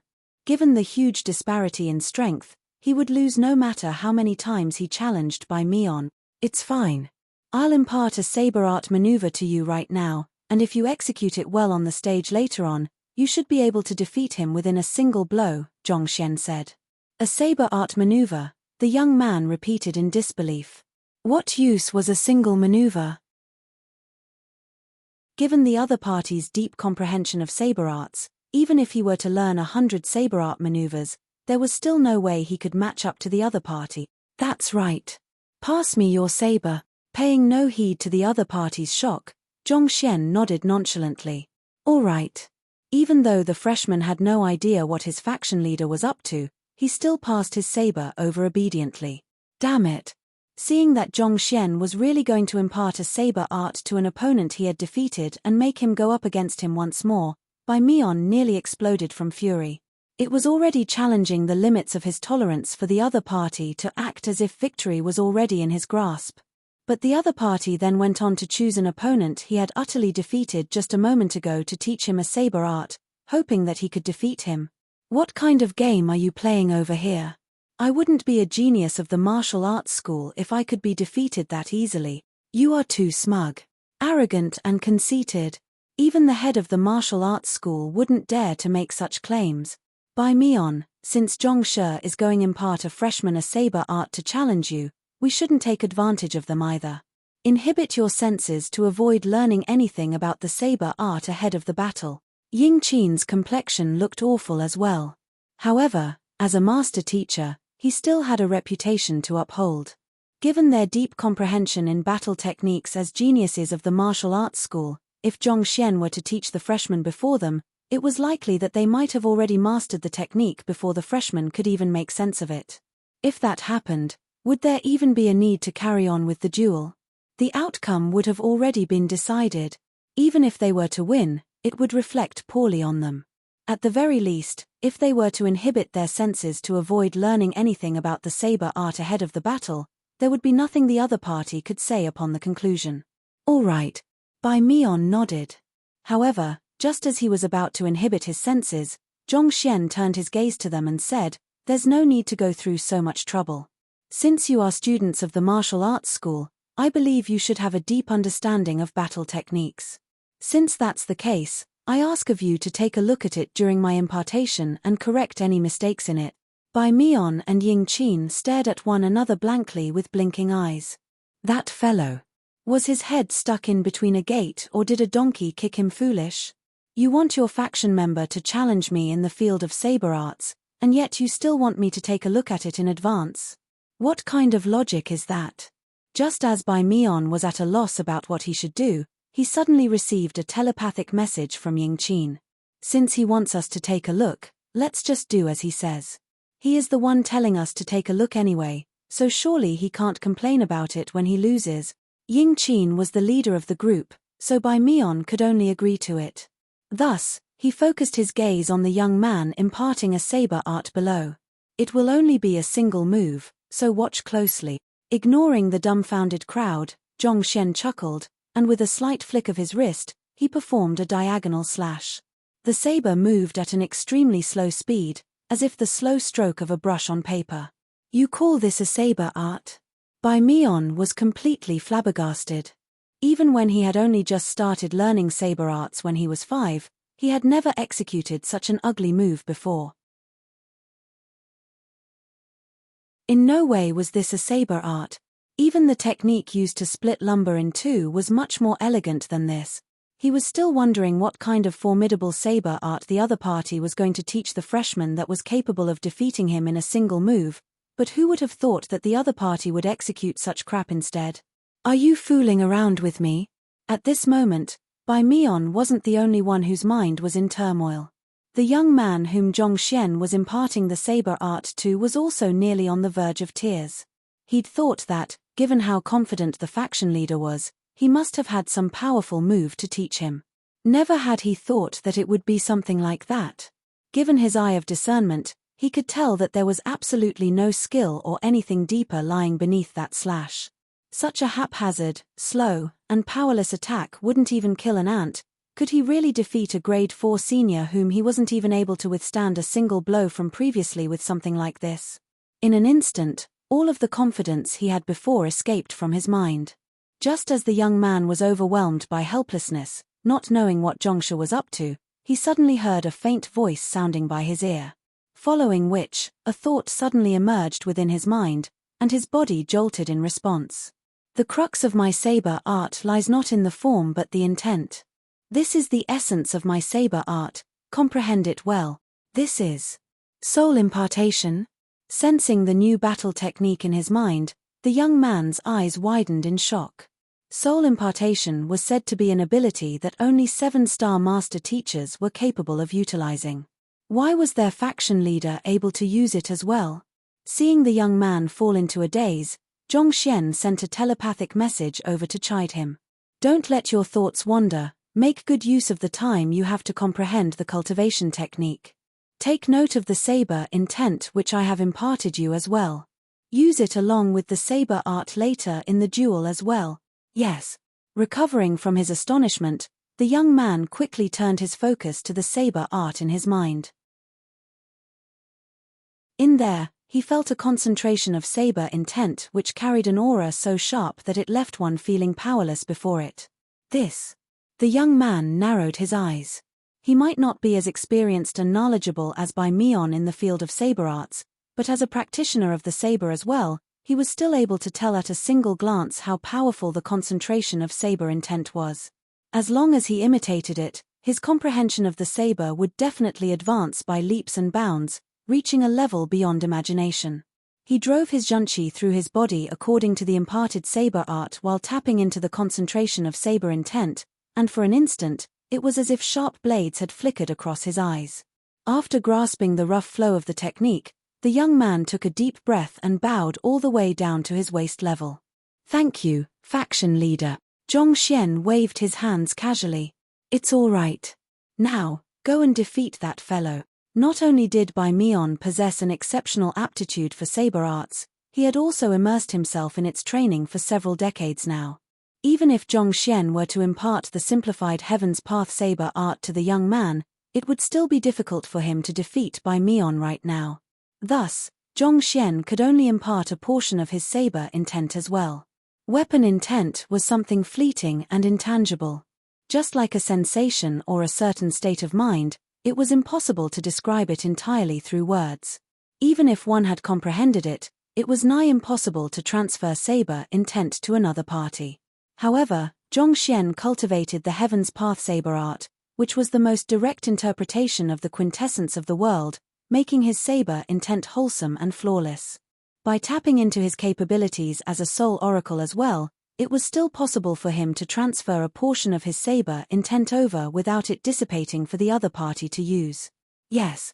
Taking a deep breath, the young man nodded. With a leap, he stepped onto the dueling platform. If he had still been a bit apprehensive at the thought of facing Senior Bai Mian earlier, thinking that there was no chance he could defeat the other party, at this very moment, having learned a move from the simplified version of the Heaven's Path saber art and harnessing Zhongxian's saber intent within him, all fear had vanished from his mind. You really think you can win against me like that?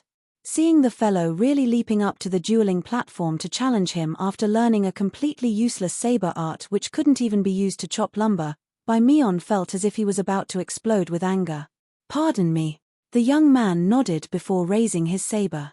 In an instant, an aura that felt as if it could split the heavens burst into the air, and in the next moment, the saber was already falling on Bai Mian. Huala. Despite the young man's consonant spirit realm primary stage cultivation, the cold glint of his saber extended across several zhong instantaneously as if a streak of lightning, tearing through space to crush Bai Mian. Lightning flash of saber. This is an ability that only those who have comprehended saber heart can use. How is it possible that you? Bai Mian's body trembled in shock. His eyes were bulging as if they would drop off at any moment. He could hear a deafening rumble swiftly crescendoing next to him, as if it was going to cast him into oblivion.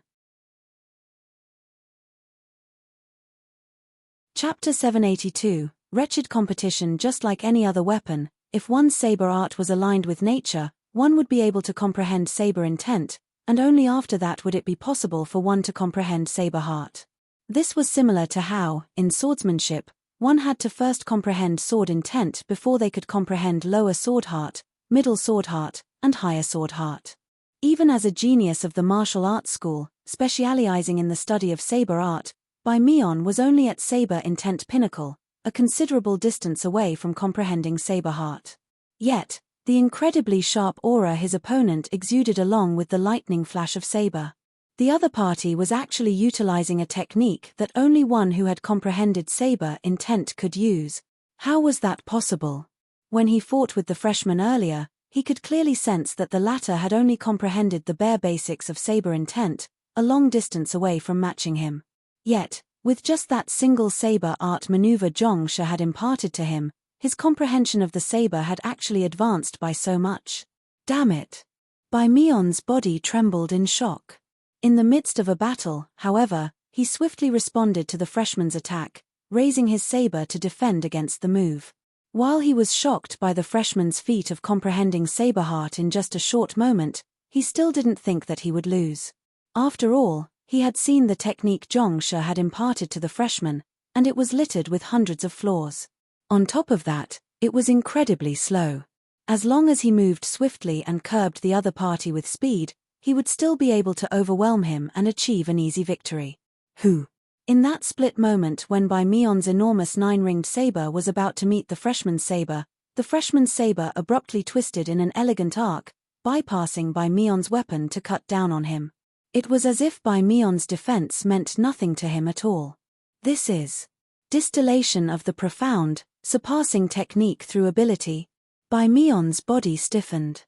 While he was studying the saber, a master teacher whom he deeply respected had once told him that upon reaching a certain level of mastery in the saber, one could reduce complex saber arts into simpler and more concise techniques. But this simplification of the saber art didn't mean that it had become weaker. On the contrary, the lack of extraneous movements meant that there were fewer flaws that one could exploit against the technique, making it even more difficult to oppose. By had thought that such a realm existed in a world far beyond his, and he could possibly never encounter it in his entire life. But he was seeing it from the freshman at this very moment. The saber art which the freshman was executing was not complex at all. It was just a simple slash without anything fancy to it, but it carried a might capable of slicing through anything. By felt as if his entirety had been overwhelmed by the might of the slash. Regardless of what technique he utilized, there was no way he could stand against the slash. Flee. In that instant, fear took over By-Meon's instincts. Not daring to take the slash face-on, he immediately retreated hurriedly. Retracting one's saber art abruptly in the midst of its execution would lead to a backlash in one's junshi, but given that By-Meon was an ethereal treading realm pinnacle expert utilizing the might of a consonant spirit realm primary stage expert at the moment, he could easily suppress it.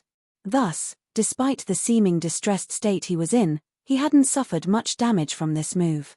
Voila! Taking 2 steps back, By-Meon was just about to raise his saber art to counterattack when the freshman before him swung his saber furiously once more at him. This time, the attack felt even sharper and more powerful than before.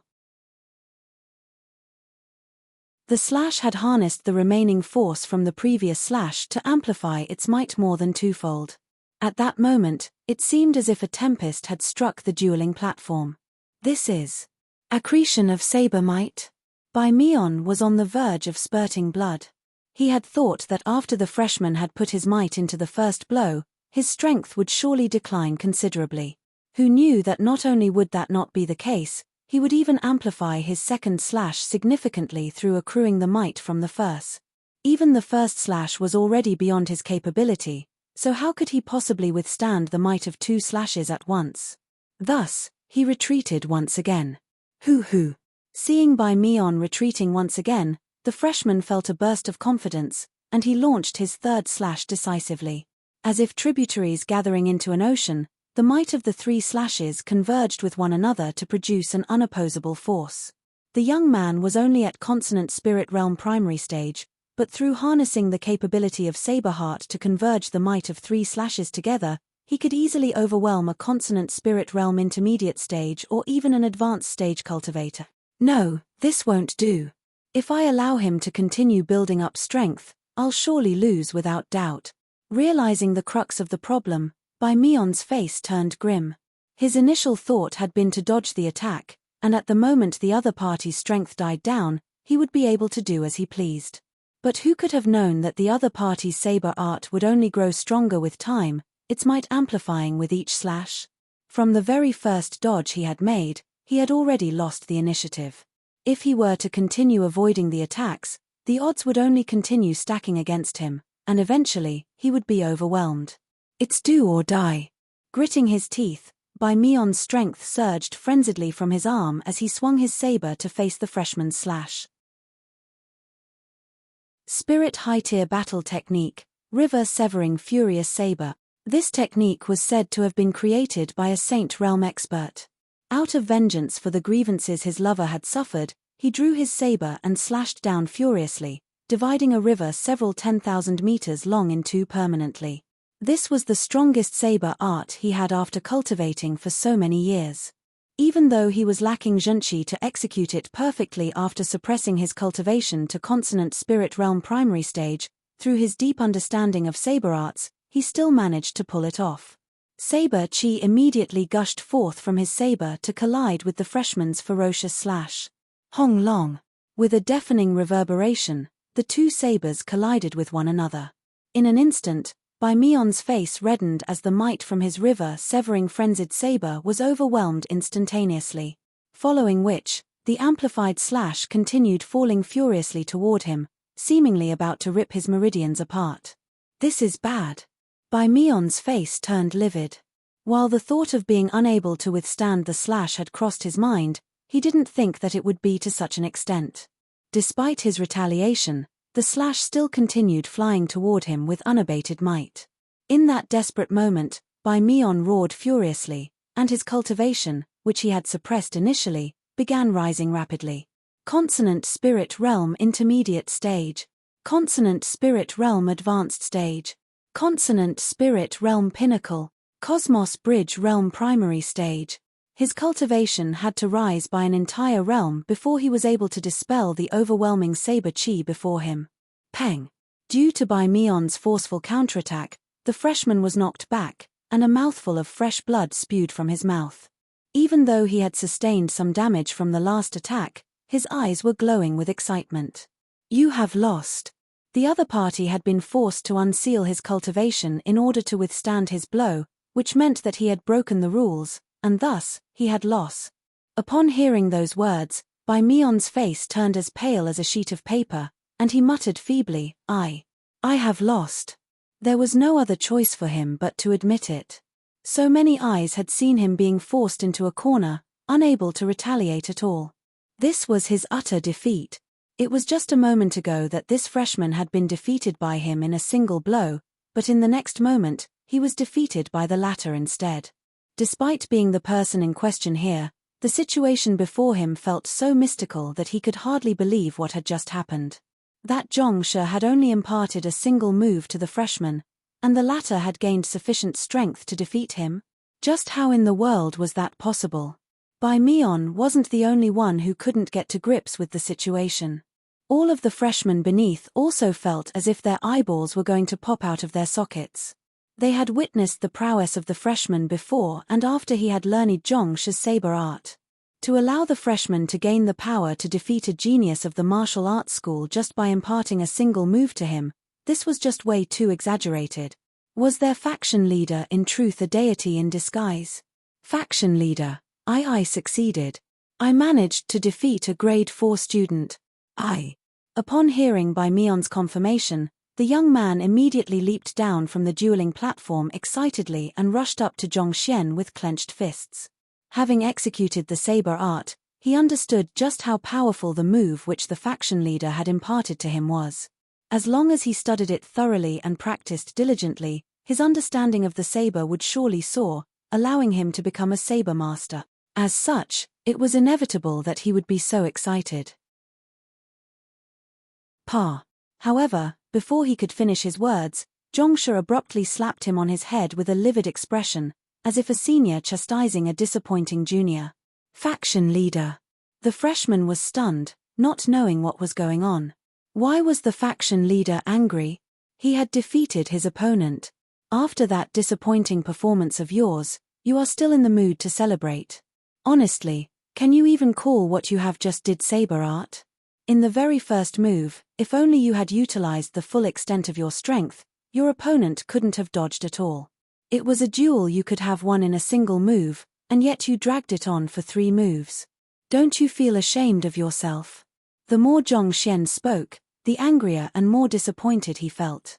If he could, he would truly have wanted to knock some sense into the fellow. No matter what, the other party was a half 5-star master teacher. How could he be so slow on the uptake? He had personally imparted a simplified version of the Heaven's Path saber art to the other party and even transferred a portion of his saber intent to him. And yet, that fellow still required 3 blows to defeat his opponent. That was a disgrace. Win in a single move. Bai Mion nearly spurted blood upon hearing those words. I am a grade 4 student, a genius of the martial arts school. It's already incredible that you were able to grant a freshman the strength to defeat me within 3 blows just by imparting a saber art to him, and yet you are still disappointed by it. Yes. Hearing the chastising from the faction leader, the young man could only hang his head in shame. The faction leader was right. If he put his full strength into the very first blow, Bai Mion would have surrendered immediately. Things wouldn't have dragged on to the 3rd blow, Bai Mion wouldn't have resorted to a desperate struggle, and he wouldn't have been injured either. All right, at least you are repenting. However, take note of this in the future. No matter who your opponent is, you have to strike decisively. The slightest bit of hesitation could cost your life. Seeing the other party's regretful expression, Zhongxian's rage finally alleviated slightly. Sighing deeply, he waved his hands and turned to the dueling platform once more. Which one of you is next? I shall be your opponent. Yuan Gang stepped forward. Bai Mion's defeat had shocked him deeply as well. At this point, he knew better than to underestimate the young man standing before him. All right. Zhong Xian nodded. Who was defeated by him earlier? Me. Faction leader. I lost as well. You didn't lose as badly as I did. Allow me to do it. The hell you lost badly, you only fell from the stage. Look at me, I was even slapped by him. I am in the most wretched state of all. Let me challenge him. Look, I even spewed blood. Let me do it. Upon Zhong Xian's call, a huge commotion broke out beneath the stage. All of those who had been injured previously immediately rushed up indignantly, howling in agitation. They had witnessed how the freshman who had been defeated in a single blow earlier turning the tables on by Mion after Zhongsha's guidance. If they could learn a thing or two from Zhongsha as well, their fighting prowess might be able to soar like his. With such a good opportunity lying before them, only a fool would give it up. To think a day would come that I would see such a sight before me. On the stage, Yuan Gang and Ying Qin's mouths twitched. The heck? The freshmen had always gone out of their way to avoid any confrontations with their seniors. After all, the disparity in strength was as clear as day. Never had they seen any freshmen volunteering to challenge the seniors so energetically before. Moreover, it was one thing for them to fight over the opportunity, but screw their competition over who was in a more wretched state. The more wretched one's state was, the weaker they were in the previous confrontation. To still be vying for the opportunity after being defeated so tragically, what do you take us seniors for? Aren't you all being too arrogant? Watching as the crowd below argued over who was in a worse state, Ying Qin's face turned more and more livid. There were even a few of the freshmen who had regretful expressions on their faces, as if lamenting how they hadn't allowed Yuan Gang to get a few more punches on them. Eventually, Ying Qin came to the limit of his tolerance, and he sent a telepathic message to Yuan Gang. Make sure to subdue them decisively. You mustn't show them any mercy at all. It'll be a grave humiliation on us and the true Alios faction if we lose again. In truth, Bai Mion's loss had already introduced some doubts into their minds. They realized that they had grossly underestimated Zhongsha's capability. However, the arrow was already narked, and it was too late for them to back down. No matter what, they had to win the next round. Otherwise, they just might end up becoming the gatekeepers of the Shenzhen faction. Don't worry, I'll give it my all. Yuan Gang nodded grimly.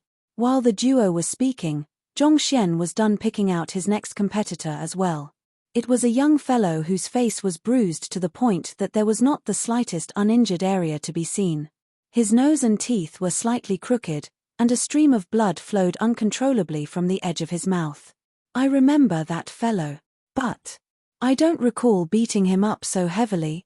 Could it be that, just so he would appear more wretched than the others, he chose to beat himself up? Upon seeing the appearance of the other party, Yuan Gang's eyelids began twitching uncontrollably, and he nearly keeled over.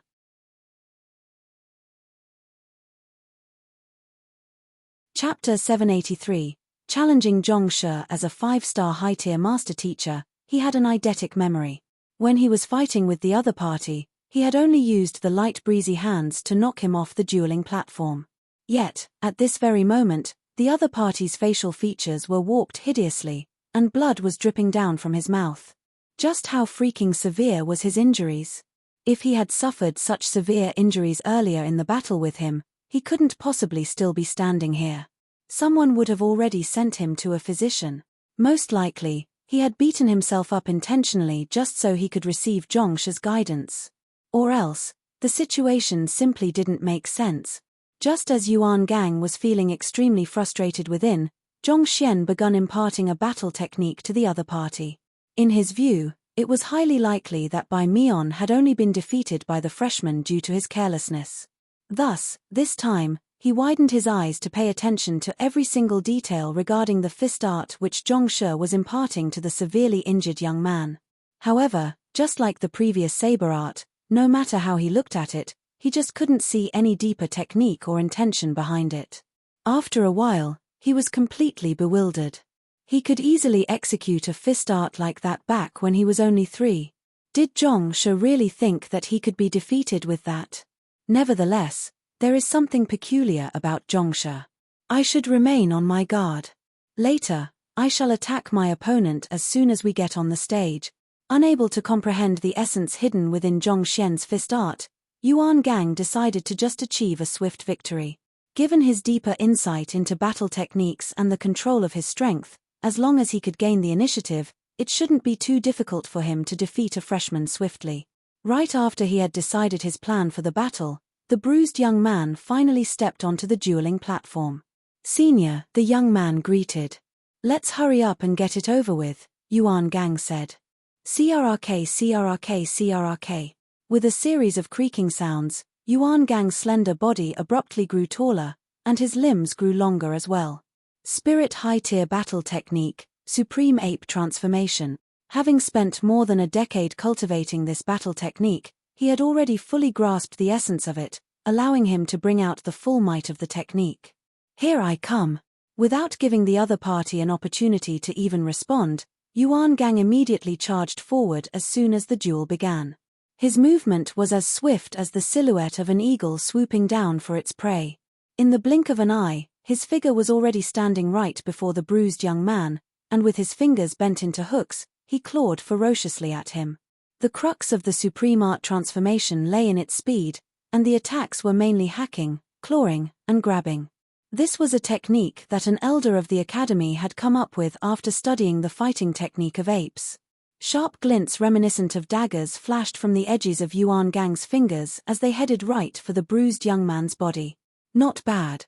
Looking at how Yuan Gang went for his opponent decisively without holding back, Yin Qing heaved a sigh of relief. They had already lost a match. If they were to lose another, they would have lost the bet. It was fortunate that Yuan Gang wasn't an inflexible person who allowed his pride to get over his head. Knowing that there was something peculiar about his opponent, he opted to go with his strongest move right from the start. Yuan Gang's claw harnesses great power. If I were his opponent, I would first take a step back and wait for the momentum of his attack to die down before retaliating, Ying Qin muttered contemplatively.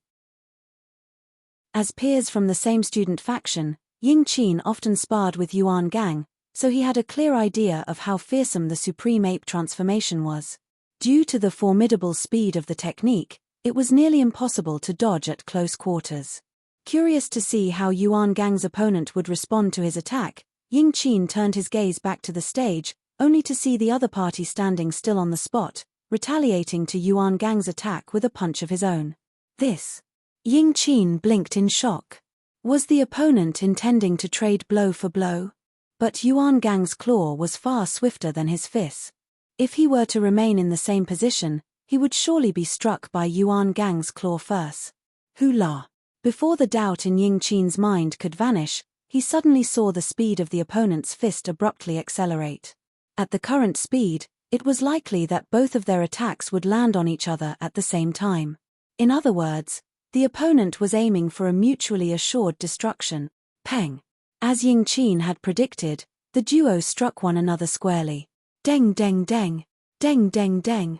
Yuan Gang was knocked 8 steps backward from the impact of his opponent's fist, while his opponent was left with deep claw marks on his chest.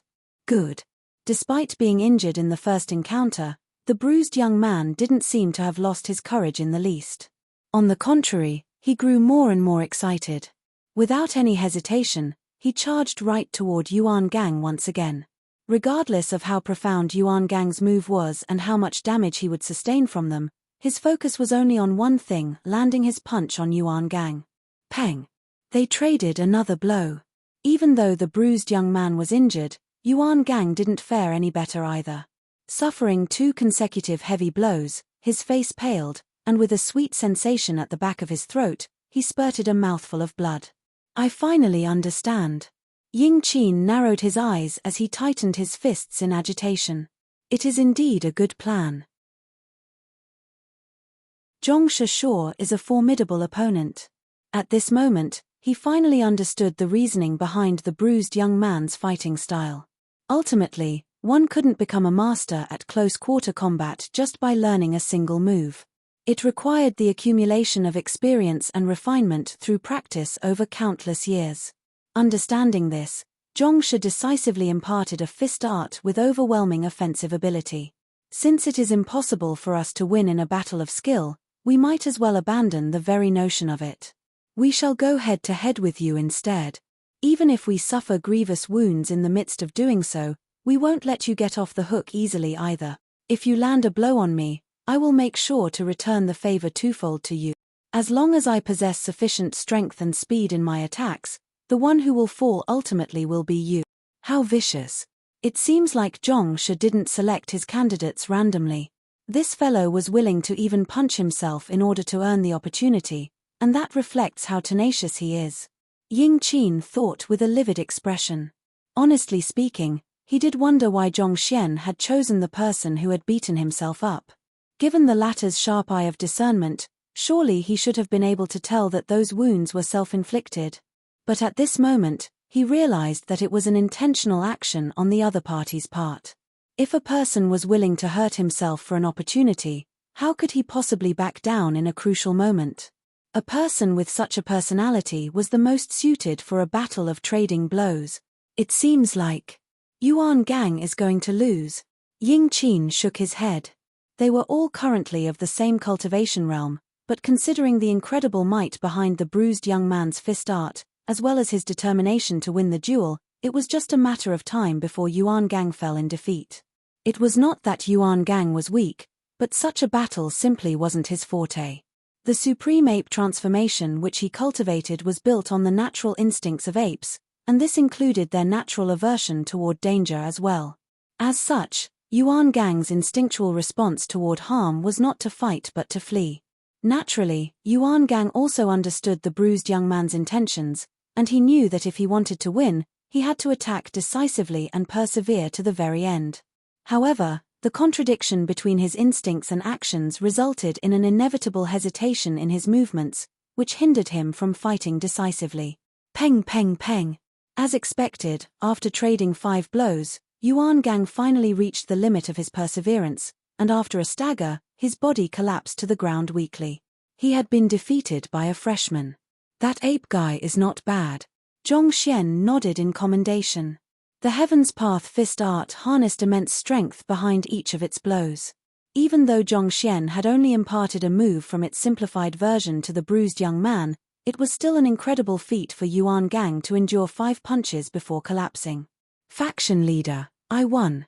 The bruised young man leaped down the dueling platform excitedly and bowed deeply to his faction leader with respect gleaming in his eyes. Previously, when he fought against Yuan Gang, he was unable to even take a single blow from him. Yet, after receiving his faction leader's guidance, he was able to overwhelm Yuan Gang and defeat him. Regardless of whether it was his faction leader's grasp over battle strategy or his comprehension of battle techniques, they had reached a level beyond his imagination. Good, you have done well. Drink this. Zhongxian flicked his wrist and passed a gourd over. Yes. Taking the gourd, the bruised young man gulped down the fine wine within, leaving not a single drop behind. The next moment, he suddenly felt a tingling feeling throughout his body, and the injuries he had sustained swiftly healed. That is Saint Recovery medicine. The bruised young man widened his eyes in shock. In order to treat his injuries, his faction leader was willing to even take out a gourd of Saint Recovery medicine for his consumption. To go this far for him. Faction leader, from this day onward, I shall remain a member of your faction until the moment of my death. There's nothing in this world that can change my decision. Zhongshe's means are indeed incredible.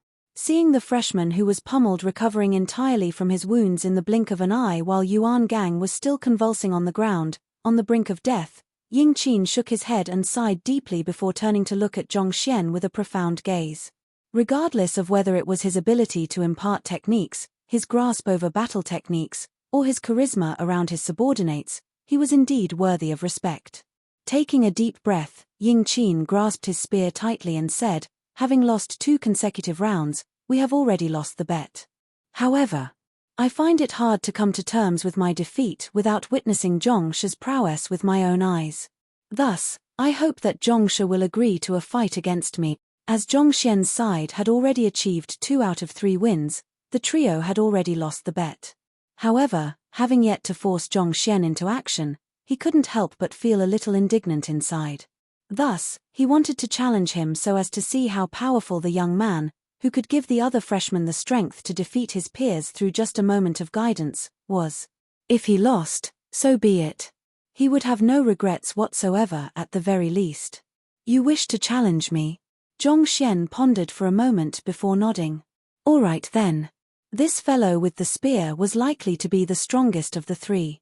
He should be a fine opponent for him to test out his newfound strength with the advancement in his cultivation he had made recently. Thus, Zhongxian leaped up to the dueling platform as well.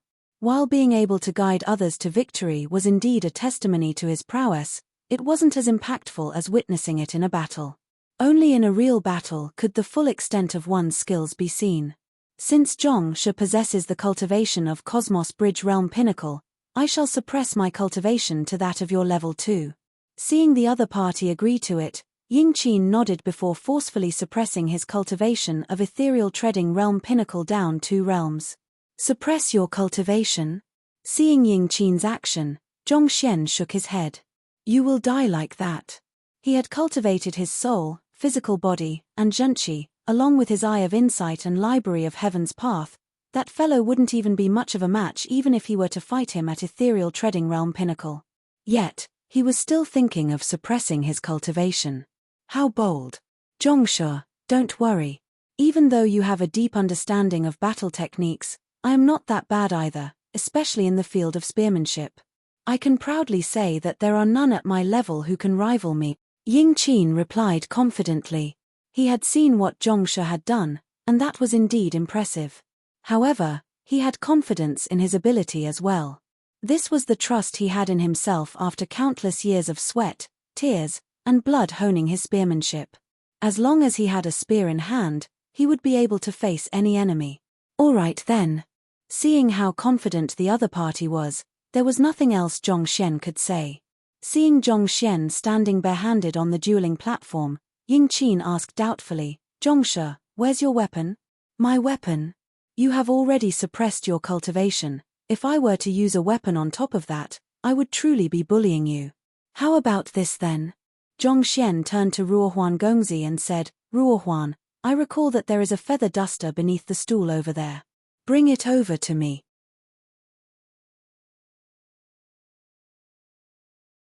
Chapter 784, Zhongshe, isn't yours too short? Feather duster? Yingqin's body swayed weakly from side to side. The spear in my hand is a spirit high-tier weapon crafted using the finest Xian jade of the Eastern Sea. It has a length of 2.3 meters, and the tip is specially made out of gelid jadeite essence, possessing incomparable sharpness capable of slicing through metal and carrying the effect to slow down the thoughts of one's enemy.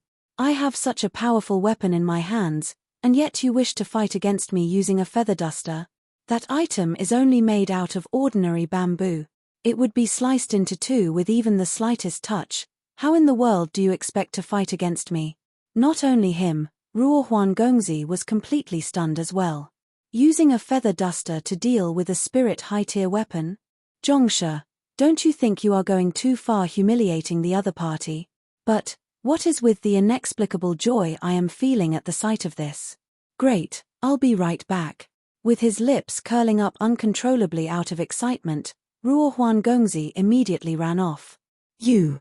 Seeing the gleeful look on Ruohuan Gongzi's face, Yingqin felt his innards boiling with fury. Zhongshe, I am earnestly challenging to a duel, and since you have agreed to it, I hope that you can take it seriously. As fellow master teachers, don't you think it's improper for you to humiliate me like that? Humiliate? Zhongxian shook his head. I am truly not trying to humiliate you, and you aren't qualified for me to go that far either. The reason I am not using a spear against you is due to the excessive power of my spear art. I fear that I might accidentally kill you if I fail to control my strength well, and that would be very troublesome. While a feather duster is indeed a little weaker, it's much easier to control it, so I will be able to avoid injuring you. He really didn't have any intention of humiliating Yingqin. He could see why the latter would think so, but if he wanted to humiliate him, he could have easily defeated him in a single blow without any weapon at hand as well. Honestly speaking, it was out of respect for the other party that he chose to even use a feather duster as a weapon. You! Ying Qin was so furious that he started laughing uproariously instead. His eyes narrowed into menacing slits as he bellowed, "Fine. Let me see how powerful your spear art is then." For a top grade 4 student to be told by a freshman that he was fearful that he might accidentally kill him.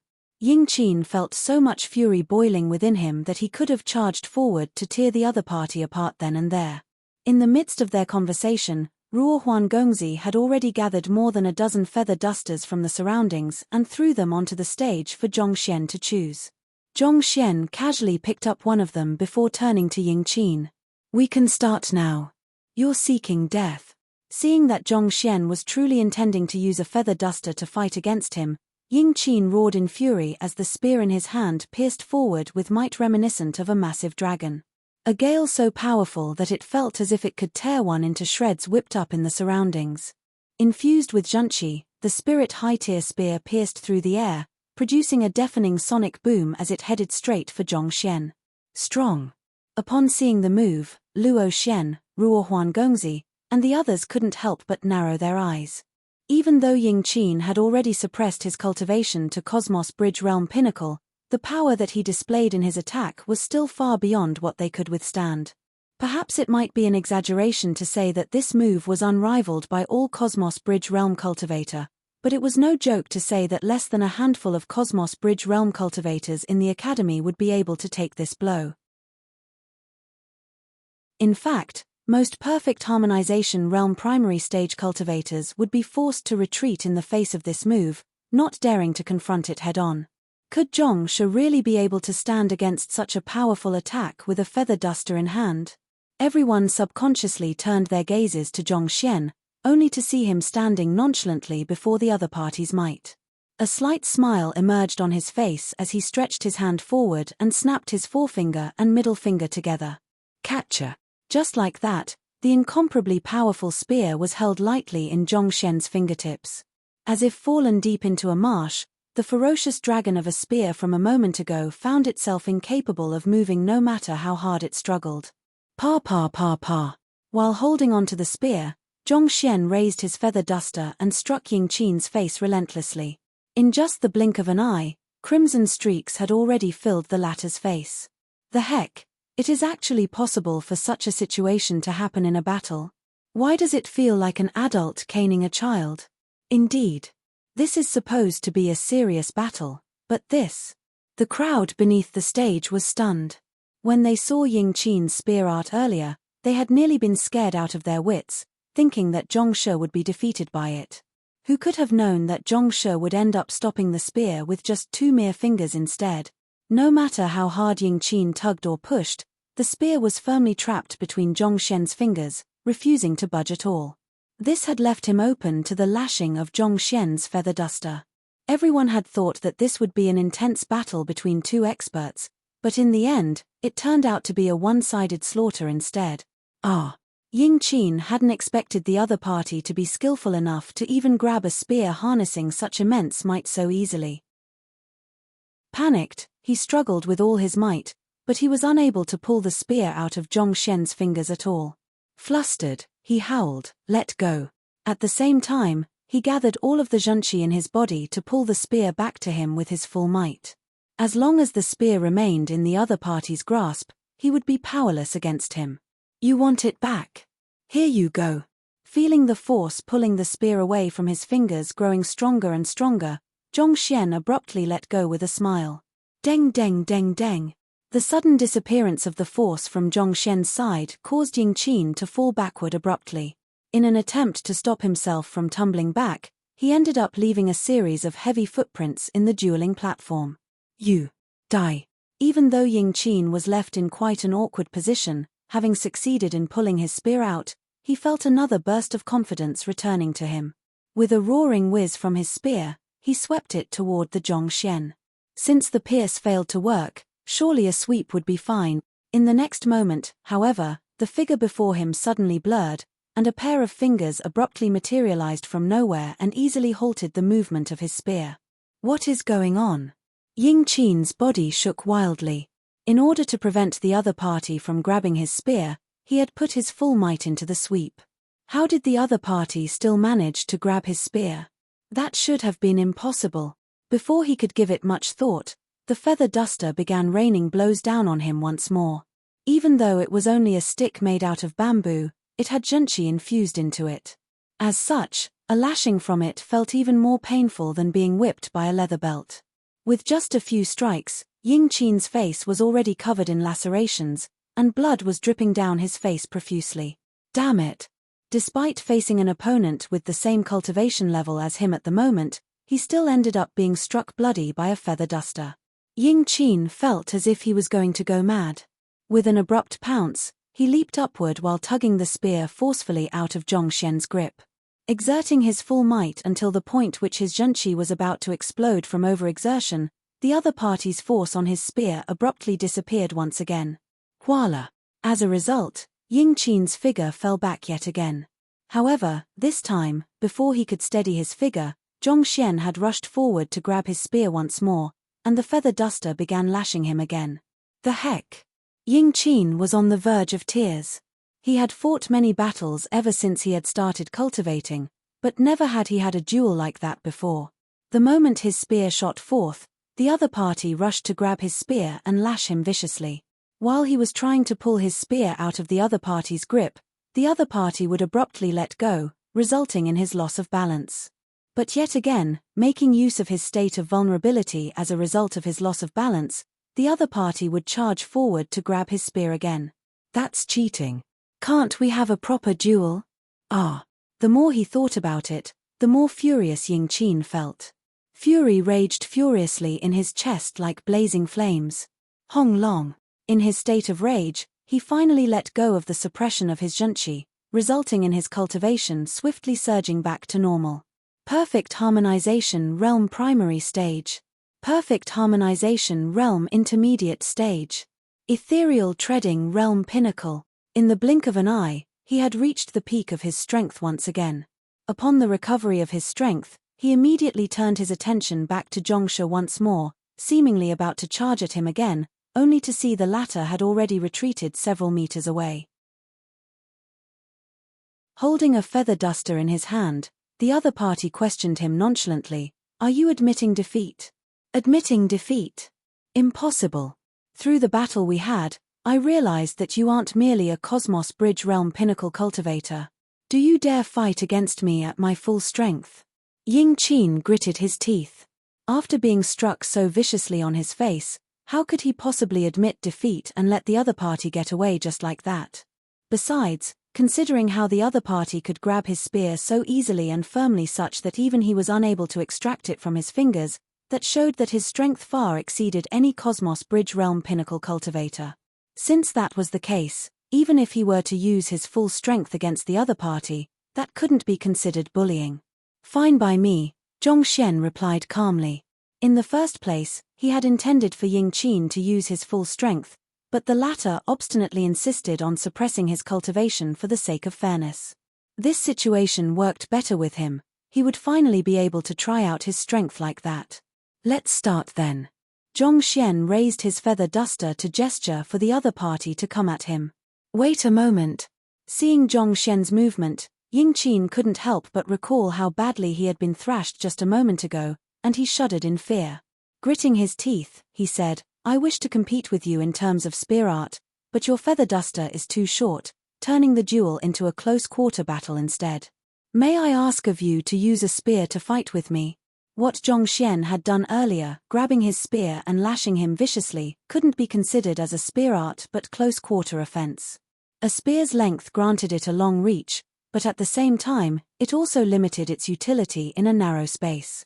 He couldn't allow the other party to turn the battle into a close-quarter combat like before, or else even with his restored cultivation, it was extremely likely that he would end up badly thrashed like before. Close-quarter combat. Spear. How could Zhong Xian possibly not understand the other party's intention? Letting out a soft chuckle, he said, "You mean that, my feather duster is too short for you, so you want me to fight you with a longer weapon?" "That's right." Ying Qin nodded. "Fine by me as well." Zhong Xian nodded before turning to Ruohuan Gongzi. "Help me tie these feather dusters together, end to end." "Yes." Ruo Huangongzi nodded as he leaped onto the dueling platform and tied the feather dusters together using some string from his storage ring. With more than a dozen feather dusters connected end to end, the ultimate product was more than 10 meters long, and it resembled a long wooden branch. It was truly a novel sight to watch as the bunch of feather dusters rose up like a flagpole, and countless feathers swayed amidst the wind. "This should be long enough, right?" Zhong Xian asked as he took the long rod over. "Of course." Ying Qin's eyes lit up. Due to his spear being too long, he had been unable to display his prowess in close quarters, which resulted in the eventual lashing he'd received. However, now that Zhong Xian had made his weapon 10 meters long, the tables would be turned on him. He had no doubt that the other party would be completely crushed, and he would be able to exact vengeance for the humiliation he'd received. Hearing the other party's approval, Zhong Xian flicked his long spear made out of more than a dozen feather dusters to the side, preparing himself for the battle. He then said nonchalantly, "I hope that you won't complain anymore when you lose this time." "Of course, I won't. However, you are the one who should be careful," Ying Qin replied confidently. The feather duster spear was more than 10 meters long. Provided he could get within a distance of 10 meters of Zhong Xian, the other party would be helpless before him. Excited, Ying Qin swung his spear casually and said, "Let's begin." Seeing the other party's confidence, Zhong Xian raised his spear vertically upright, as if a lightning rod connecting to the heavens. At the same time, he beckoned with his left hand and chuckled lightly. "Come, I'll give you a 39 meters head start." 1.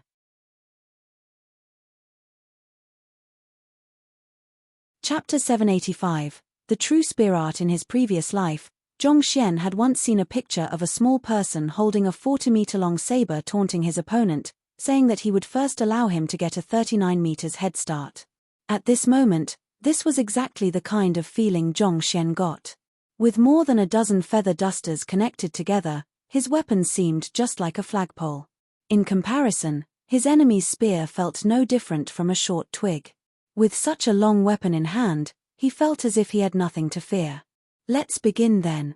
With a roar, Ying Qin stepped off with his right foot and charged straight at Zhong Xian, aiming to close the distance as soon as possible. Considering the length of Zhong Xian's weapon, as long as he could get within a 10-meter radius of him, he should be safe from the other party's offense. The other party had previously used a feather duster to lash him. With this opportunity, he would return the favor to him. "Do you really think it'll be that easy for you to close in on me?" How could Zhong Xian possibly not understand Ying Qin's intentions? With a slight smile, he executed the Heaven's Path movement art and drew an additional 10-meter distance away from Ying Qin in an instant before stabbing his feather duster spear toward Ying Qin. Who? A feather duster spear 10-meter long couldn't possibly be as agile as a spear or as swift as a sword. Yet, for some reason, it still managed to block Ying Qin's advancement. Or to be exact, the spear was precisely positioned such that there was no way for Ying Qin to avoid it if he were to continue charging forward with his current momentum. Damn it! Ying Qin's complexion turned awful upon realizing that his advancement had been impeded. He immediately twisted his body to dodge the other party's attack before rushing to another location to charge forward once more. However, just as he was about to do so, the feather duster spear appeared right before him once again. The speed this time around was far swifter than previously. Moreover, it was directed at one of his Ming men, leaving him no choice but to avoid it as well. Humph!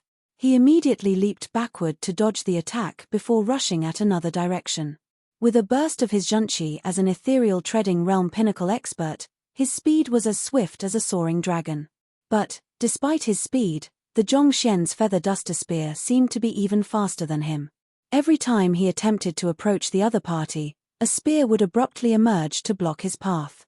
It was as if the Zhong Xian knew where he would attack from. As such, despite the bulky and burdensome weapon the opponent was wielding, Ying Qin felt as if he was facing an impregnable fortress. No matter how hard he tried, he simply couldn't breach the other party's defenses. This. Ruo Huangongzi and the others swallowed a mouthful of saliva as they widened their eyes in shock.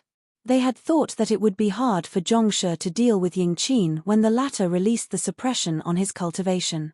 After all, 2 realms was indeed a huge gap to overcome. But who would have thought that with just a feather duster spear, Zhongshe would be able to ward off the other party perfectly, leaving him prowling helplessly at a 10-meter distance away? While this couldn't be considered a victory, considering that Zhongshe was facing an opponent with a far higher cultivation than him, it was indubitably an impressive feat. It was at that moment that someone amidst the crowd suddenly shouted, "Do you all feel that there's something weird about this battle? I can't really put my finger on it, but it doesn't feel like a duel at all." Indeed. Luo Xian frowned as he felt that there was something amiss with the situation as well. After a moment of contemplation, he muttered, "It is like toying like a monkey. Now that you say it, it does seem like that." Ruo Huan Gongzi nodded in agreement. Words of agreement rippled through the crowd as well. At this moment, it seemed as if the awe-inspiring Ying Qin from a moment ago was being played by Zhongshe like a monkey. Zhongshe would stand, unmoving, on the spot and flick his feather duster spear slightly, and Ying Qin would suddenly leap backward and rush off in another direction before attempting to charge toward Zhongshen again. But before he could charge in, the bamboo spear would arrive before him, and he would leap backward once more. Such a cycle had been ongoing since the start of the battle. Honestly, it truly resembled those street performers played with their monkeys. To play a grade 4 student like a monkey, Zhongshe sure was incredible. Luo Xian, Ruo Huan Gongzi, and the others had once viewed Zhongshe as a target for comparison, but upon seeing this sight, they could only swallow a mouthful of saliva and watch silently. Even if they were to cultivate for another 10 years, it was doubtful they would be able to wield the strength he had at this very moment. Damn it! As the crowd below realized that, Ying Qin had also noticed this detail as well. Furious, he gritted his teeth so tightly that they were on the verge of chipping off. He had thought that with the opponent wielding such a long weapon, as long as he could get into close quarters, he would be able to subdue him easily. Who could have known that the other party would be so skilled with a spear? Every single move that the other party made casually came at trajectory that was difficult for him to defend, and they were all aimed at his Mingmen as well. In other words, there was no way for him to get close at all. At this moment, the short reach of his spear became his weakness instead. The other party's spear was more than 10 meters long, whereas his was only 2 meters. With his spear being unable to reach the other party, how could the duel go on?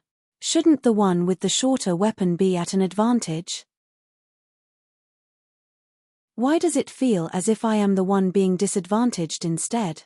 If this goes on, not only will I lose, I will even become a laughingstock. Ying Qin thought with a livid expression as he heard the comments from the crowd below.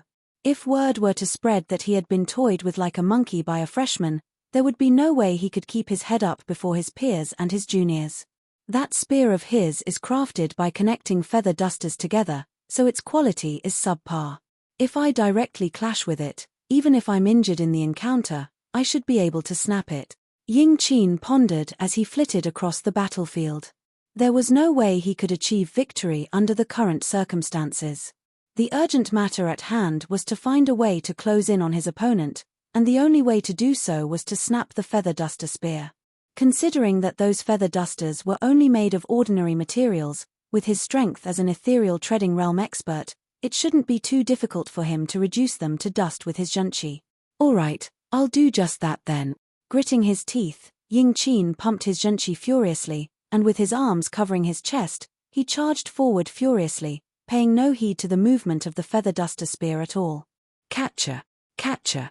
As he had predicted, the feather duster spear was unable to withstand his might at all. Due to the long length of the feather duster and the low quality of the materials used to craft it, it was impossible for Zhongshen to pump zhenqi into it efficiently to reinforce its resilience. Thus, upon contact with Ying Qin's rampaging zhenqi, it was swiftly reduced to dust. This is bad. That's cheating. Anxiety swept through the crowd as they watched the sight. Zhongshe had already given him a huge advantage by wielding a feather duster spear, and yet he shamelessly destroyed it.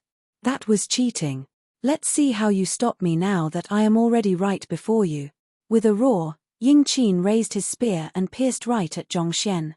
At his current proximity from the other party, his spear wielded the absolute advantage in the collision. With this blow, he would win the duel. Do you think that you can win with just this? Seeing the other party's excited look, Zhongxian shook his head. He abruptly released his grip, and the feather duster spear fell to the ground. He let go of his weapon. Ying Qin was taken aback by the abrupt turn of events. A weapon was a cultivator's most prized possession. It was an unspoken rule to never release one's weapon in battle. What would a spear master be without his spear? How could Zhongxian simply throw his weapon aside like that? At that moment, the young man before Ying Qin chuckled lightly as he spoke. A weapon is just an extension of one's limbs. A spear art doesn't require a spear to be executed. The next moment, Zhongxian leaped into the sky and his aura abruptly changed. Boundless spear intent gathered around him, and in that instant, it felt as if he was the personification of the spear itself. He was the spear, and the spear was him.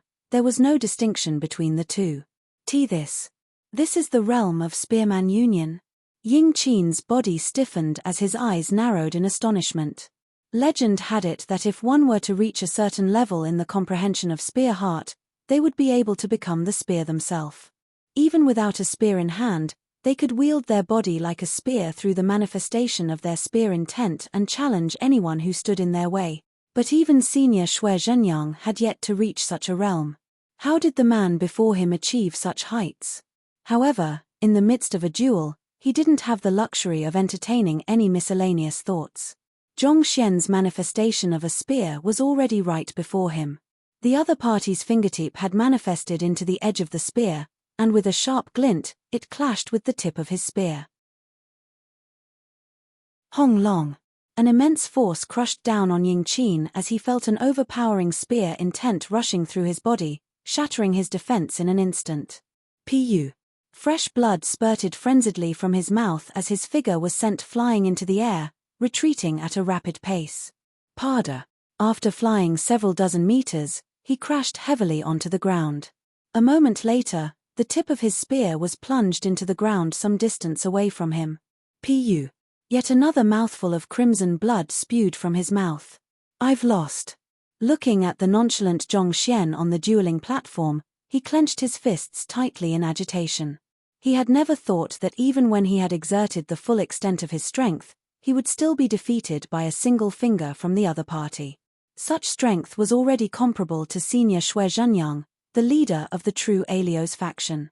Just as Ying Qin was wallowing in the sorrow of his defeat, Zhongxian's calm voice was suddenly heard. Do you know the reason for your loss? Ying Qin struggled his feet and said, I know that I have lost. I will back out of the true Alios faction to become Shenshen faction's gatekeeper. You need not mock me any further about this matter. A person who lived with the spear had a backbone just like the spear. Since they had agreed on it beforehand, he would keep his end of bet and become the gatekeeper of Shenshen faction. However, he wouldn't allow himself to be humiliated any further. Mock. Zhongxian shook his head. I am only telling you to set your priorities straight. What you should be pursuing is the way of the spear, not the spear in your hand. What do you mean? Ying Qin was slightly taken aback by Zhongxian's words. Spearmanship is both an art form and a capability. It shouldn't just be what you do with a spear but what you feel with your heart as well. With his hands behind his back, Zhongxian turned to Ying Qin with a profound gaze in his eyes and said, just like when you were struck by my feather duster in close quarters, if only you had let go of the spear in your hand, what you could have gained would have been a brand new world. But, it's a pity that you weren't able to do so. That's the reason you lost. Ying Qin was stunned. Indeed. When the other party was holding onto his spear and lashing him with a feather duster, he could have let go of his spear. Even if he was barehanded, he would still be able to fight. Even if he couldn't win, he would still be able to flee. At the very least, he wouldn't have been struck so horrendously as he had been back then. Afterwards, when I fought you with the feather duster spear, it was indeed a wise move on your part to close the distance between us. However, you neglected the fact that spearmanship doesn't simply lie in the spear. In a true spear art, the man is in the spear, and the spear is in the man as well. That's the reason you were caught off guard when I let go of my spear and attacked you directly, Zhongxian continued. Ying Qin's body froze in shock. The other party was right. Training with the spear, he had already viewed the spear as a part of him. This was the reason he couldn't bring himself to let it go earlier in the battle. Instinctively, he thought that he would be unable to fight once he released his spear. If you aren't able to let go, how can you comprehend the quintessence of the spear and grasp profound spear arts? Zhongxian said with a smile. Let go. Quintessence. Ying Qin muttered these words in a daze. Ever since he had started learning the spear, he had thought of his weapon as a part of him, just like his limbs and eyes. How could a human simply let go of their limbs and eyes so easily? But in the previous battle, Zhongxian had given him an impactful lesson. Sometimes, one had to let go. Letting go could open up a whole world before one, bringing one release and freedom. Perhaps, one might even notice something one had never noticed before. Seeing that Ying Qin was starting to understand what he was saying, Zhongxian continued, spear in the heart, and heart in the spear, that's what spearmanship truly is. The thing you hold in your hand is nothing more than a tool.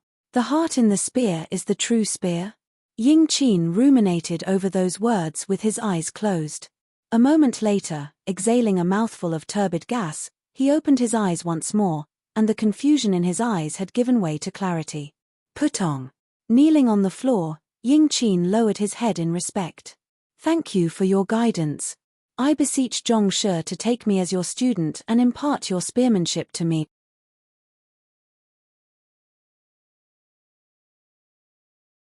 Chapter 786, Shui Zhenyang's determination stand up.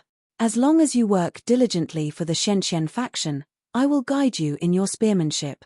Zhongxian nodded. The Shenxian faction had just been established, and considering it was a faction consisting solely of freshmen, it was in dire need of credible fighting power. However, Zhongxian didn't have the time to protect its members every time something happened, so he needed to bring in sufficiently powerful cultivators to ward off troublemakers. Considering that these three were geniuses of the grade 4 students, they were indeed the most suitable candidates. This was also the reason Zhongxian had provoked them into agreeing to the bet of becoming the gatekeepers of Shenxian faction. He wasn't intentionally trying to humiliate them. He was hoping that through their presence, the troublemakers would have to stop and think for themselves whether they could really afford to provoke the Shenxian faction or not. Ying Qin stood up and said, "All right. The three of us will back out of the true Alios faction to join Shenxian faction." At this moment, he wasn't just awed by the other party's fighting prowess but his character as well. Even in a duel, the latter intentionally used a feather duster against him just to teach him that the foundation of spearmanship didn't lay in the weapon itself. This comprehension hadn't led to an increase in his fighting prowess yet, but it did open up a brand new world before him. Now that he knew the general direction in which he should advance, as long as he built on it, he would surely be able to climb to great heights. UN. Zhongxian nodded before turning his gaze back to the crowd. Faction leader, faction leader, faction leader, faction leader. Suddenly, someone amidst the crowd began shouting faction leader, and before long, more and more people joined in the chant, and it grew louder and louder. Eventually, everyone was shouting vehemently as they stared at the young man on the dueling platform with deep excitement and admiration gleaming from their eyes.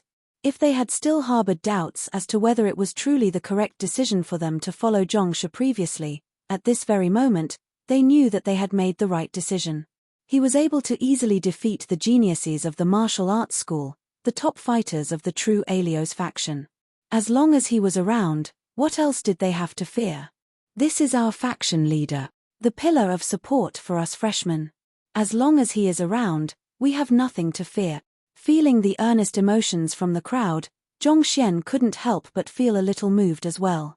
At this moment, Ruo Huangongzi stepped onto the stage and raised his hand. The chanting immediately quietened down. In the Master Teacher Academy, every batch of freshmen faces the oppression of the seniors. This is to beat the arrogance and conceit out of them, teaching them that there is always a higher mountain, a world beyond what they see. This should have been a good tradition to uphold within the academy, but, as time passed, this tradition nurtured a sense of superiority within them, and they got more and more overboard in their actions, turning the culture of humility into a toxic cesspool. Ruo Huangong's voice was heard clearly throughout the crowd. They forced us into purchasing their products at excessively inflated pricing. They forced us to join their factions and become tools for them to earn their fortunes and academic credits. And if we refused, they would use their connections to deprive us of crucial resources needed to survive in the academy. Are we freshmen supposed to sit idly and allow them to oppress us like that? We can't. We can't, and we won't. We won't allow them to oppress us like that. We won't allow them to turn us into their money-earning slaves. We won't allow our dignity to be trampled beneath their feet. We are master teachers. We are the leaders who will guide humanity to higher grounds, not pitiful beings who can be bullied by anyone. We might be weak individually, but even oceans are made of tiny droplets of water. If we can gather our strength together, we will find the might to stand against them. Thus, we must unite together as one. On this note, I nominate Zhong Shi to be our leader. In order to allow many of us to enroll in the academy, he willingly gave away his own points in the entrance examination. So that we wouldn't be taken advantage of by the seniors, he compiled his own version of the teacher information documentation and distributed it for free. To uphold the dignity of us freshmen, he stood up and defeated the grade 4 students who came to oppress us, convincing them to lend a hand to our cause. His selfless character is a role model for all of us. If such a man is going to be our leader, I am willing to join the Shenxian faction and listen to his command. What about the rest of you? Ruo Huangong's gaze fell on the crowd as his voice echoed resoundingly. Are you willing to stand up as well? We are willing to join the cause. We will join the Shenxian faction. With 30,000 freshmen shouting simultaneously, it seemed as if the buildings in the area would collapse due to the sheer volume. Good. Since everyone is agreeable, our Shenxian faction shall be officially established today, and Zhong Shi will be our leader. Ruo Huangongzi roared. Even though most knew of the existence of the Shenxian faction due to Ruo Huangongzi's attempt to gather members, its formation had yet to be officially announced. As such, making use of this opportunity when everyone was gathered together, he decided to announce its establishment. From this moment onward, the largest student faction in the academy was no longer the true Alios faction nor the bewitching devil faction but the Shenxian faction. The faction established by Zhong Xian, a freshman who had barely arrived in the academy for less than 5 days. Shenxian faction. Shenxian faction. Shenxian faction. Shenxian faction. Deafening chanting sounded from the excited crowd. Even if a student were to join a seniors faction, while they would be protected from the oppression from other student factions, they would still face oppression from the seniors in the same faction. The only way for them to escape that altogether was to establish their faction. Furthermore, given Zhong Shi's noble character, they were more than willing to obey his commands as well. Thus, the crowd agreed to join the Shenxian faction without any hesitation. Since everyone is agreeable, allow me to invite our faction leader up to say a word or two. Interjecting in the chanting, Ruo Huangongzi turned to Zhong Xian and gestured him forward. Me. Zhong Xian was caught off guard by that remark. But facing the expectant gazes of 30,000 freshmen, he had no choice but to step forward. There's only one thing I have to say. We might be freshmen, but we aren't inferior to the seniors. What the seniors can do, we can accomplish as well. Only through standing on our own 2 feet will others acknowledge our strength. If we don't even respect ourselves, who will respect us? Thus, I will warn the members of the Shenxian faction against provoking others, but if anyone comes to provoke us, we shall not back down. Well said. We will let them know our prowess. A wave of cheering swept across the crowd. It had only been 5 days since they'd enrolled at the academy, but many of those present had already suffered great grievances from the oppression of the seniors. Thus, those words touched the depths of their hearts, leaving them deeply moved. Seeing this, Ying Qin and the others also felt their blood running wild in passion. It was at this very moment that they couldn't help but think that perhaps it wasn't a bad decision to join the Shenxian faction. Most other student factions operated by forcing others to join their ranks, so their members were united on the surface but divided internally. However, the members of the Shenxian faction were all united in their wills. Perhaps, they might achieve greatness that no other student factions had before. As the student faction was being established, Shui Zhenyang, Long Tsungyue, and Dong Xin were also about to arrive at the dormitories of the freshmen. They had been rushing there ever since leaving Hu Yaroro's residence, but due to the significant distance between both places, it had taken them quite a while. Faction leader. Before long, row after row of towering buildings appeared in their sights. They were just about to sneak in under the cover of the night to see how Yingqin was doing teaching the freshmen a lesson when they suddenly saw a figure rushing toward them before stopping right before them. "How is Yingqin doing?" Xue Zhenyang asked. The other party was the subordinate whom he sent to scout the situation. This. The figure hesitated for a moment before replying. Yingqin, Yuan Gang, and Bai Mian have been defeated by Zhongshe, and as per their bet, they have left the true Alios faction to join the Shenqian faction. Defeated? Left the true Alios faction? Xue Zhenyang was flabbergasted. Before coming over, he had declared confidently that there would be no problems given that he had sent Yingqin over. Never had he imagined that such a situation would happen instead. Yes. The figure nodded. What happened? Putting aside Yuan Gang and Bai Mian, Yingqin received my personal guidance. How could he have lost? Xue Zhenyang was unable to believe his ears. Yuan Gang and Bai Mian might have still been a little lacking, but Yingqin was one of the top fighters among the grade 4 student. The other party had followed him for many years, and he had imparted his spear art to him unreservedly. How could he have lost to the freshman who had just enrolled into the academy? Dong Xin and Long Tsungyue were also dumbfounded by the situation before them. Yingqin might not have been a member of their factions, but as one of the most capable members of the true Alios faction, they were acquainted with him as well. An ethereal treading realm expert, 5-star high-tier master teacher, challenged the freshman to a duel of battle techniques, but lost? Were their ears playing tricks on them? I recorded the scene of the duel. You will understand once you take a look. Knowing that it was hard to convince them of the matter, the figure flicked his wrist, took out a record crystal, and passed it over. Xue Zhenyang hurriedly took it and infused his zhenqi into it. A few moments later, the scene of the duel appeared before everyone's eyes. The freshman actually managed to defeat Bai Mian and Yuan Gang easily after receiving his guidance. With a feather duster, he was able to beat Yingqin into submission. Upon seeing the content of the record crystal, the trio was stunned. To allow to a freshman to defeat a grade 4 student after a short moment of guidance. Such a feat was way beyond them. Even though he was only using a feather duster, he still managed to subdue Yingqin by exploiting the flaws in his spear art. This eye of discernment, just how deep an understanding of spearmanship must one possess to be able to do so? Xue Zhenyang muttered hoarsely as his body trembled uncontrollably. As a master of the spear, he could tell the prowess of Yingqin's attacks. Even he would be forced to dodge when facing them. Yet, not only did Yingqin's opponent manage to overcome his spear art, he even did so casually by catching hold of his spear using his fingers, as if it was as simple as picking up a rock at the side of the road.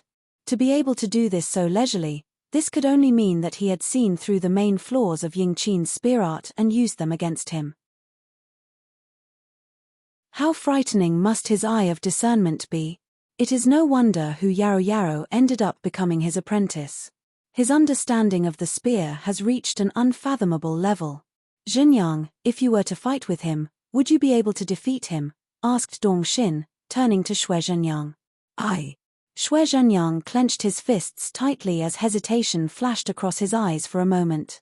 However, his eyes swiftly grew steadfast once more as he said, I might be unable to defeat him now, but, as long as I am able to reach the 10th dan of the fallen leaf spear, it won't be hard for me to defeat him. As the leader of the true Alios faction, a celebrated genius of the martial arts school, how could he falter that easily before an opponent? If I recall correctly, you reached 9 dan 3 years ago. If it was that easy to reach 10 dan, you wouldn't have been stuck for so long. Dong Xin shook her head, thinking that it was unlikely for Xue Zhenyang to succeed. Don't worry, I have already comprehended the essence of the 10th dan. All I am lacking now is an impetus for me to make the breakthrough. Back then, in order to overcome his bottleneck, Spear Emperor Lu Xinqing had wandered through the streets to experience the world of the ordinary mortals, and from there, he created the 10 dans of the fallen leaf spear. After a moment of hesitation, an unwavering determination appeared in Xue Zhenyang's eyes as he declared, Tomorrow, I shall leave the academy and wander the world to comprehend the various intricacies of life in order to find the inspiration to achieve the breakthrough to 10 Dan. I will not return to the academy until I manage to achieve the breakthrough. You're tuning in to the Celestial War YouTube channel. Don't forget to subscribe and join us on this journey to catch the most captivating stories.